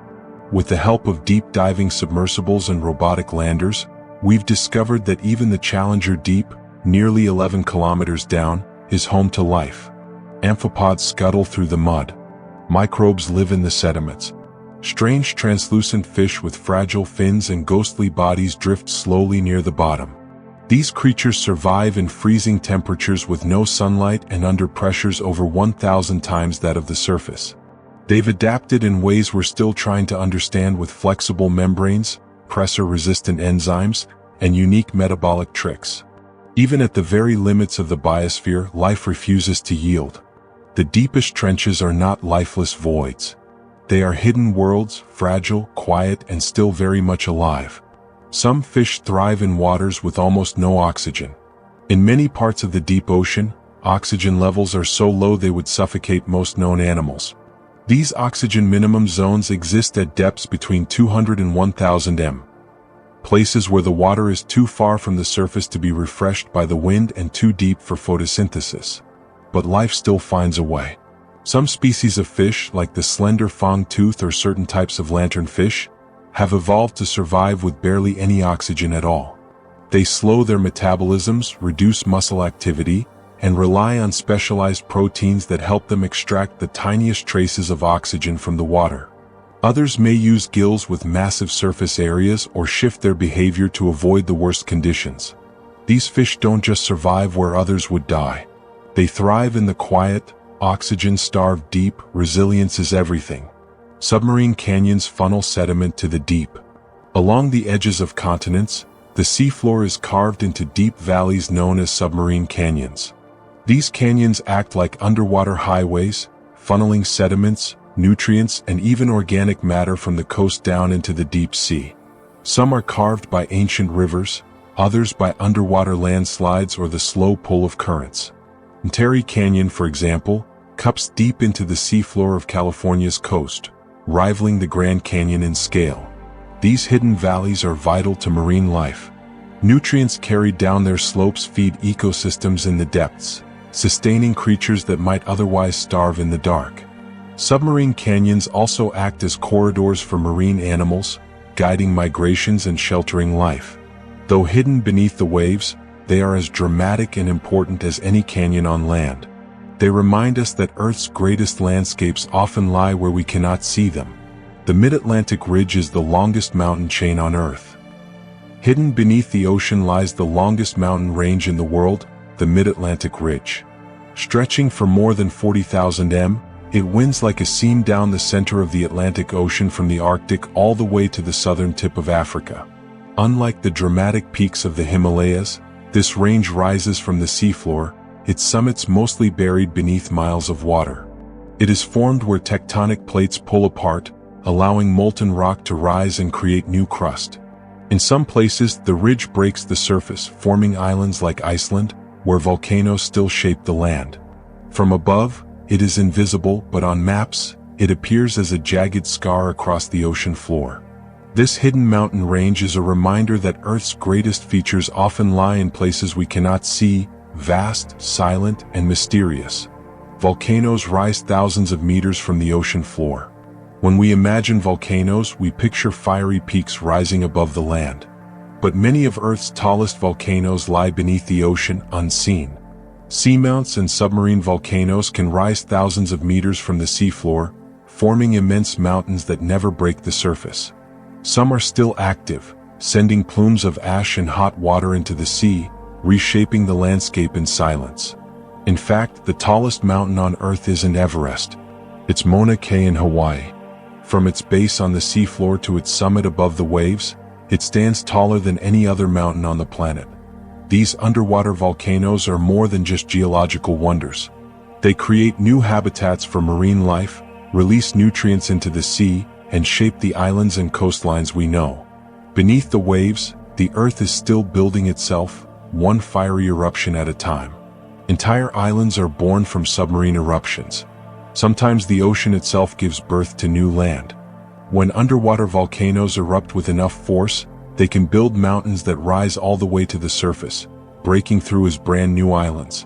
In recent decades, small volcanic islands have appeared suddenly in places like Iceland and Japan, steaming and smoking as they emerge from the sea. Some last only a short time, quickly eroded by waves. Others stabilize, becoming permanent additions to the map. The Hawaiian Islands themselves were born this way, rising from the ocean over millions of years of volcanic activity. To witness such an event is to see creation in real time, the Earth reshaping itself before our eyes. From the depths of the sea, new worlds are born, a reminder that our planet is never finished, always changing, always alive with hidden fire. Now we know they have tentacles longer than a bus. A fully grown giant squid can reach lengths of up to 13 m, more than the length of the city bus. Most of that size comes from two incredibly long feeding tentacles which are tipped with suckers lined with tiny serrated rings. These tentacles can shoot out to snatch prey with astonishing speed, drawing fish and other squid back toward a hooked beak hidden at the center of the arms. The giant squid's body is soft and boneless, allowing it to survive at extreme depths and squeeze through narrow gaps. But its size and power are undeniable, especially when you realize that it may not even be the largest squid in the sea. The colossal squid, its close cousin, might be even heavier. Deep in the darkness, unseen battles between giants could still be taking place. Tentacle against tooth, myth against mystery. The colossal squid has eyes the size of dinner plates. Of all the creatures that inhabit the deep ocean, none has eyes quite like the colossal squid. Each eye can reach 25 centimeters in diameter, about the size of a large dinner plate. They are the largest eyes known in the animal kingdom, evolved to gather the faintest glimmers of light in the abyss. With such eyes, the squid can detect distant bioluminescent flashes, the ghostly flicker of prey or the approach of a predator. These massive creatures are rarely seen, but when they are, they leave a powerful impression. One specimen captured near Antarctica had sharp, swiving hooks on its arms and weighed over 500 kilograms. The colossal squid is bulkier and more powerfully built than its giant cousin, and it may still be growing. In the frozen dark of the Southern Ocean, this nearly mythic beast drifts, enormous and unseen. Some deep creatures keep growing their entire lives. On land, most animals stop growing once they reach adulthood. In the deep ocean, it's not always so simple. Many species, including some fish, crustaceans, and cephalopods, continue growing throughout their lives, slowly adding mass and size over the years.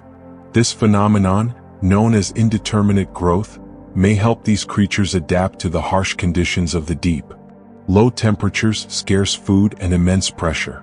It also means that given enough time, some deep-sea animals can reach enormous sizes. Slow metabolism and long lifespans allow for gradual, almost glacial growth.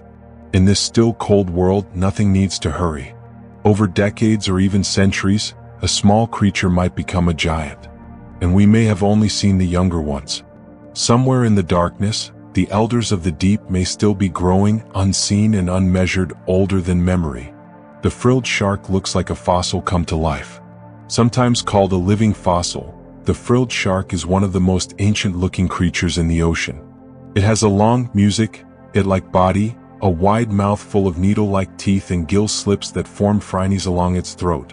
It rarely ventures near the surface, spending most of its life in the cold, dark depths between 500 and 1000 m below.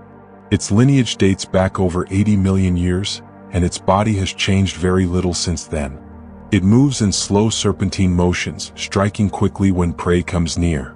Few people have ever seen one alive. Most encounters come from deep trolling nets or remote cameras. But every glimpse reminds us that the ocean holds creatures shaped by ancient worlds, animals that seem to have drifted forward through time, carrying echoes of the distant past. Others build skeletons that last for millennia. Corals may seem delicate, but their skeletons can endure for thousands of years. As each tiny polyp builds its limestone home, it leaves behind a structure that remains long after it dies. Over centuries, these skeletons accumulate into massive reefs, some of which have been growing for more than 8,000 years. The Great Barrier Reef stretching across Australia's coast is so vast that it can be seen from space. Even when corals die, their skeletons provide a foundation for new life to grow, layer upon layer, like the rings of a tree. In this way, reefs are both living and ancient, constantly renewing themselves, yet preserving the memory of generations long gone. They remind us that even the smallest creatures working together can create structures that endure longer than cities, longer than civilizations, longer than the memory of humankind itself. Coral polyp can clone themselves to expand the reef. Coral reefs are built by polyps so small you could miss them with the naked eye. Yet these creatures have an extraordinary ability. They can clone themselves. When a polyp divides, it creates an identical copy which settles nearby and begins building its own skeleton. Over time, these clones form colonies, expanding outward into elaborate structures. It's like a living organism that builds its own home brick by microscopic brick. This ability allows reefs to grow steadily for thousands of years, spreading across vast stretches of ocean floor. Each new polyp is both a separate creature and part of the whole, connected to its neighbors, sharing food and protection. The result is one of the most intricate ecosystems on Earth. Coral cloning is a quiet, patient process. But over centuries, it builds something breathtaking. Entire living continents beneath the waves. Reef ecosystems are among the most diverse on Earth. Step into a coral reef and you are entering one of the most diverse ecosystems on the planet. Thousands of species live together in a single reef. Fish of every color. Tiny shrimp cleaning larger creatures. Sea turtles grazing on seagrass and sharks gliding silently above. The reef provides food, shelter, and breeding grounds for about a quarter of all marine species despite covering only a tiny fraction of the ocean floor. This concentration of life rivals even the richest rainforests. The interactions within a reef are delicate and complex, with every creature depending on others for balance. A small change, a shift in temperature, a drop in water quality can ripple outward, affecting the entire system. To float above the reef is to watch life in its most dazzling and intricate form. A living mosaic of color and motion woven by the sea itself. The Great Barrier Reef is visible from space. From the window of a spacecraft orbiting Earth, the Great Barrier Reef appears as a ribbon of turquoise and emerald stretching along Australia's northeast coast. At more than 1,400 m long, it is the largest living structure on Earth. So vast that astronauts can see it with the naked eye. What they are really looking at is billions of tiny coral polyp, each building a limestone home generation after generation until they form an underwater metropolis. The reef is alive with color and motion, skulls of fish glinting like silver sparks, sea turtles gliding in silence, and manta rays sweeping gracefully overhead. To know that something so alive, so delicate, can be seen from orbit is astonishing. From the emptiness of space, Earth shines as a blue planet, and the reef glimmers as a jewel upon its surface. Sound travels faster in the deep than in the air. In the ocean, sound behaves very differently than it does in the air. Water is denser and more elastic, which means sound waves move through it much faster, about 4 times faster. In fact, the deeper you go, the faster the sound travels. At the surface, sound might move at around 1,500 meters per second, but in the crushing pressures of the deep, it can be even faster. This speed allows whales to call across vast distances, sometimes hundreds of kilometers. And it's not just faster. Sound also travels farther underwater than light or smell. That's why so many deep-sea creatures rely on sound to communicate, navigate, and hunt. In a world without light, hearing becomes one of the only ways to sense the environment. The ocean is often described as silent, but in truth, it's full of sound. We just haven't always known how to listen. The ocean has a hidden layer, but traps sound like a whispering cave. Deep beneath the surface lies a strange acoustic phenomenon called the sofa channel, short for sound fixing and ranging. It's a horizontal layer of water where the speed of sound is at its lowest due to a perfect balance between temperature and pressure. Sound waves entering this layer don't scatter in all directions. They get bent back inward, trapped and funneled horizontally across vast distances. A single low-frequency sound can travel for thousands of kilometers inside the sofa channel, barely losing energy. Submarines use it. So do whales. And in the 1960s, scientists even placed underwater microphones here to monitor for distant nuclear tests. It's like a natural whispering gallery that encircles the globe. A place where voices can travel far beyond the horizon. In the deep sea, this hidden sound tunnel connects worlds that are otherwise lost in darkness and silence. We've recorded bizarre noises in the deep we can't explain. Ever since humans began listening to the ocean with underwater microphones called hydrophones, we've picked up sounds that defy explanation. Some are low rumbles. Others are short bursts or eerie moans. Many don't match the patterns of any known marine creature, seismic event, or man-made noise. Scientists have cataloged these unexplained sounds, often giving them whimsical names like upsweep, slow down, and Julia. Some are seasonal. Some only happen once. Their origins remain mysterious. Are they caused by shifting icebergs? Deep undersea quakes? Massive animals we've never seen? We don't yet know. These sounds remind us how much of the ocean remains uncharted. Not just visually but acoustically. The deep sea isn't silent. It speaks in voices we can record but not always understand. Listening to these unknown echoes is like overhearing a conversation in a language we haven't learned yet. Some fish use choral sounds to find their way home. When young fish are born, many drift for weeks or months in the open ocean, carried by currents far from home. But when it's time to settle, how do they find their way back to the reef? The answer is sound. Reefs are anything but silent. They crackle with the noise of snapping shrimp, fish calls, and the faint hum of life.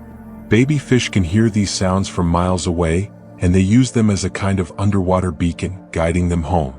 Scientists discovered that fish placed in speakers broadcasting reef sounds were drawn toward them, navigating through the dark water with their ears. This means reefs are not only colorful to the eye, but also rich in hidden soundscapes that shape the lives of creatures. The ocean speaks in ways we cannot hear, and its children listen carefully. Tides expose vast mud flats full of hidden life. When the tides retreat from coastal shores, they reveal wide stretches of glistening mud flats.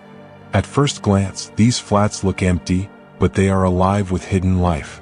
Beneath the wet sand, clams and worms burrow, waiting for the water to return. Crabs scuttle sideways across the surface, leaving tiny tracks that disappear with the next wave.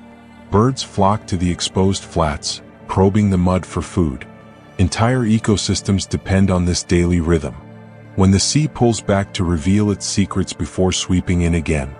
For humans walking across these landscapes, the ground may feel soft and endless, dotted with shells and rippling patterns.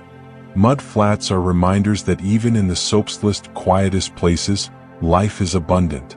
They are the ocean's secret gardens, revealed only for a few hours at a time, then hidden again beneath the returning tide. Some crabs can climb trees. When we think of crabs, we imagine them scuttling along the sand or hiding in rocky tide pools. But in tropical islands across the Indian and Pacific Oceans, some crabs have taken to the trees. Coconut crabs, the largest land-dwelling aeropods in the world, can climb towering palms with ease, using their powerful legs to grip the bark. They climb to snatch coconuts, which they can crack open with claws strong enough to snap bones. These giants can weigh more than 9 pounds and stretch nearly 3 feet across. Despite their size, they are expert climbers, moving silently among the leaves. Smaller species like mangrove crabs also climb trees to feed on leaves and escape predators. To see a crab clinging to a branch high above the water is surreal. A creature of the sea returning to the air, exploring yet another world. Sea cucumbers clean the ocean floor. On the sea floor, countless creatures sift through sand and mud, recycling nutrients in ways that keep the ocean alive. Among the most important are sea cucumbers, soft tube-shaped animals that creep slowly across the bottom. As they feed, they swallow sand and organic matter, digest what they need, and expel the rest, leaving behind clean sediment. In this way, they act like the earthworms of the sea, turning over the seabed and keeping ecosystems healthy. In some regions, entire stretches of the ocean floor are covered with sea cucumbers, quietly working as cleaners. Despite their simple appearance, they play a vital role in keeping marine life thriving. Without them, the seafloor could become clogged with waste, suffocating the creatures that live there. Sea cucumbers remind us that even the humblest forms of life can be essential silent caretakers of the ocean's endless floor. Some deep-sea creatures glow like living lanterns. In the blackness of the deep ocean, light becomes a precious resource, and many creatures have evolved to produce their own. This phenomenon is called bioluminescence, and it is astonishingly widespread in the deep sea. Fish, squid, jellyfish, plankton, all capable of emitting light in soft blues, greens, and even rare reds. They do it using chemical reactions inside specialized cells or organs, creating eerie glows that hover in the dark. Some use it to lure prey, others to attract mates. Some flash patterns to confuse predators or even vanish by canceling out their own shadows. Bioluminescence is more than beautiful. It's a language of survival. For the creatures that live beyond sunlight, light is both camouflage and signal, weapon and shield. It may be the only thing more common than darkness in the deep, and it turns the midnight ocean into a flickering galaxy of life. Bioluminescence may be the most common light on Earth. Imagine a world where most light isn't from the sun, but from living things in the deep ocean. That's exactly what happens. Because the vast majority of Earth's living space lies in the dark, deep sea, the light created by bioluminescent creatures may actually outshine all other natural light sources on the planet. Tiny plankton blink and shimmer as they drift. Fish glow from within. Jellyfish pulse with faint halos. The light is soft, often blue or green, and it travels farther underwater than other colors. This natural glow isn't just beautiful, it's vital. It helps creatures find food, evade predators, and even coordinate movements in the dark. Some fish can flash like lightning. Others can keep glowing for minutes on end. On land, we think of light as coming from the sky, but beneath the waves, it comes from the life that hides in the dark. The vampire squid drifts through pitch-black waters like a ghost. Despite its fearsome name, the vampire squid is a gentle creature. Slow-moving, delicate, and unlike anything else in the sea. It lives in the oxygen-starved depths of the mesopagic zone where few predators dare to follow. Its body is soft and gelatinous with a cloak-like membrane that stretches between its arms. Inside, it has glowing blue eyes, some of the largest eyes proportionally of any animal on Earth, perfectly tuned to pick up the faintest trace of light. When threatened, it doesn't squirt ink.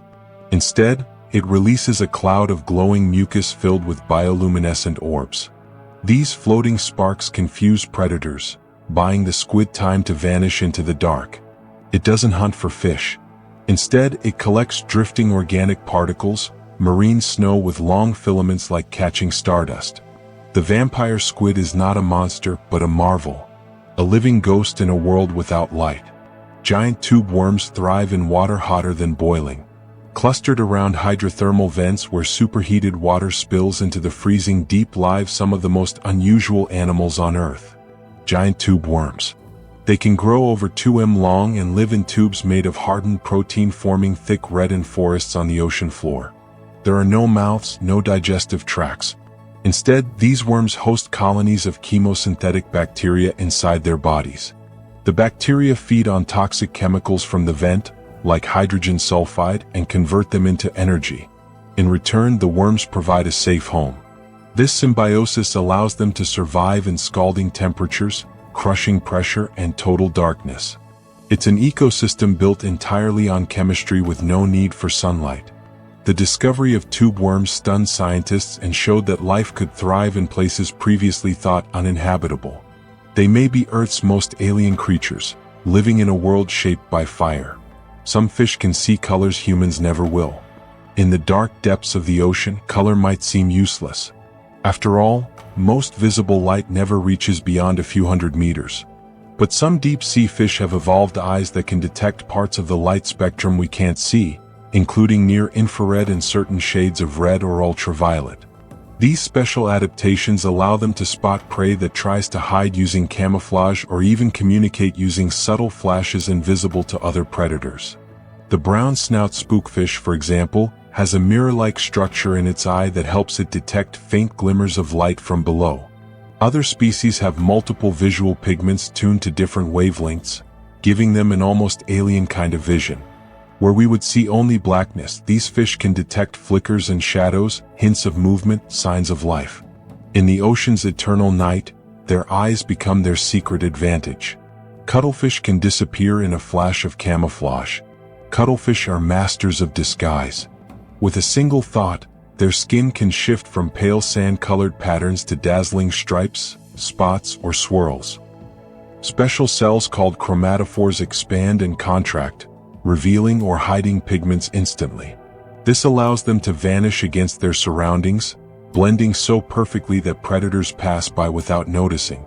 But camouflage is only part of their magic. Qvilish can also produce rippling waves of color across their bodies, mesmerizing prey until it drifts close enough to catch. To human eyes, it looks like living artwork, a canvas that changes with every pulse of the animal's skin. What makes this even more astonishing is that cuttlefish are colorblind. They create patterns and colors they cannot even see, guided by instincts written deep in their biology. In the quiet ocean, they are artists without eyes for their own masterpieces. Squid can communicate using pulses of color. While some creatures rely on sound to speak, many squid use light and color instead. Their skin is covered in specialized cells that can flash, shimmer, or darken in patterns. By pulsing stripes or waves of color, squid communicate with one another, signaling danger, confusing predators, or coordinating hunts. Some researchers believe they even use these displays as a kind of language, sending messages in rapid silent flashes. To watch a school of squid in the deep sea is to see a conversation in light, a living code written across their shifting bodies in an environment where sound carries strangely and visibility is limited. This luminous communication is both practical and beautiful. It suggests that intelligence can take many forms, not just in words and voices, but in the flickering glow of colors across the skin of creatures beneath the waves. Some fish can produce electricity. Imagine swimming through the ocean and encountering a creature that glows with its own power, not just with light, but with electricity. Electric fish, like the electric eel, can generate powerful shocks strong enough to stun prey or deter predators. These shocks come from specialized cells called electrolytes, which store and release electricity like tiny batteries. Some fish use weaker pulses to communicate, sending electric signals to one another in the dark. Others unleash jolt powerful enough to knock a human unconscious. For them, electricity is not just a phenomenon of machines, but a natural part of their bodies as ordinary as muscle or bone. The ocean is full of such surprises, creatures that have taken the very forces of physics and made them their own. It is a reminder that life can learn to wield even the raw power of lightning. Others can leap clear out of the water. The ocean's creatures are not always confined to the sea. Many fish have evolved the ability to leap clear of the water, launching themselves into the air with sudden bursts of speed. Flying fish are the most dramatic, using their wind-like fins to glide above the waves for hundreds of feet at a time, skimming the surface like silver arrows. They do this to escape predators, trading the dangers of the deep for the brief freedom of the sky. Other fish leap to catch insects or even to migrate upstream, as salmon do when they hurl themselves against waterfalls in their journey to spawn. Each leap is a reminder that the boundary between water and air is thin, and that life is never limited by a single world. In these fleeting, sparkling arcs above the waves, the ocean touches the sky. Entire mountain ranges are hidden beneath the waves. Beneath the ocean surface lies one of the longest and least visible mountain ranges on Earth, the mid-ocean ridge. It stretches more than 60,000 kilometers around the globe, snaking through every ocean basin. These underwater mountains rise from deep rifts where Earth's tectonic plates pull apart, allowing molten rock to well up and cool into new crust. In places, the ridge rises high enough to form islands like Iceland, but most of it remains hidden beneath miles of water. Towering peaks, deep valleys, and volcanic vents make this range one of the most geologically active places on the planet. And yet, we've barely mapped it. These submerged mountains influence ocean currents, house entire ecosystems, and shape the planet's crust, all without ever breaking the surface. In the deep ocean, even mountains can go unnoticed, silent and immense beneath the rolling waves. The anglerfish hunts with a glowing orb on its head. One of the most haunting predators in the deep is the anglerfish, a creature with razor teeth, a wide hollow jaw, and a glowing lure that dangles from its forehead. That glowing orb is a modified spine tipped with bioluminescent bacteria. In the endless blackness of the deep sea, it acts like a beacon, attracting small fish or squid that swim toward what looks like food, only to be swallowed whole. The anglerfish doesn't chase prey. It waits in stillness, jaws open, light swaying softly. And when something draws near, it strikes. Females can grow much larger than males and carry the lure. In some species, males fuse permanently with females, becoming little more than living sperm banks. It's a strange, haunting existence. But in a world without sunlight, a single point of light flickering in the dark can mean the difference between survival and starvation.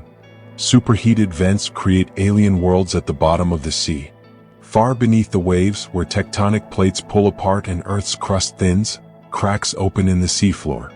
From these fissures, superheated water pours out, dark, mineral-rich, and scalding hot. These are hydrothermal vents, and they can reach temperatures over 400 degrees Celsius. Yet even here, in conditions that would destroy most known life, ecosystems flourish. The vents create towering chimneys of black smoke built from dissolved minerals. Around them, life gathers in dense, thriving colonies. Tube worms, giant clams, swarming shrimp. It feels more like science fiction than Earth, like some deep alien planet lit from below.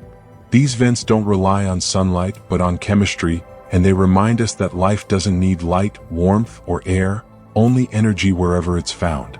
In the deepest darkness, where the Earth itself breathes, the ocean builds glowing cities of heat and stone. Most of Earth's ocean is wrapped in eternal darkness. If you were to dive beneath the ocean's surface, the light would begin to fade surprisingly quickly. By about 200 m down, not even a tenth of the way through the ocean's average depth. Sunlight disappears almost entirely. Beyond this lies a realm of twilight, then total blackness. The deep ocean is so vast, so profoundly dark that most of the light on Earth never reaches it. This darkness is not a temporary shadow, but a permanent feature, a kind of planetary night that stretches across millions of square kilometers. And yet, despite this absence of light, the deep is far from lifeless. Creatures here have evolved to see without seeing, to glow in the dark, and to thrive in a world untouched by day. It is a darkness not of emptiness, but of mystery, one that stretches further than the eye could ever follow. As this journey through the ocean comes to rest, the vastness beneath the surface can be left behind. Still moving, still unfolding, far beyond awareness.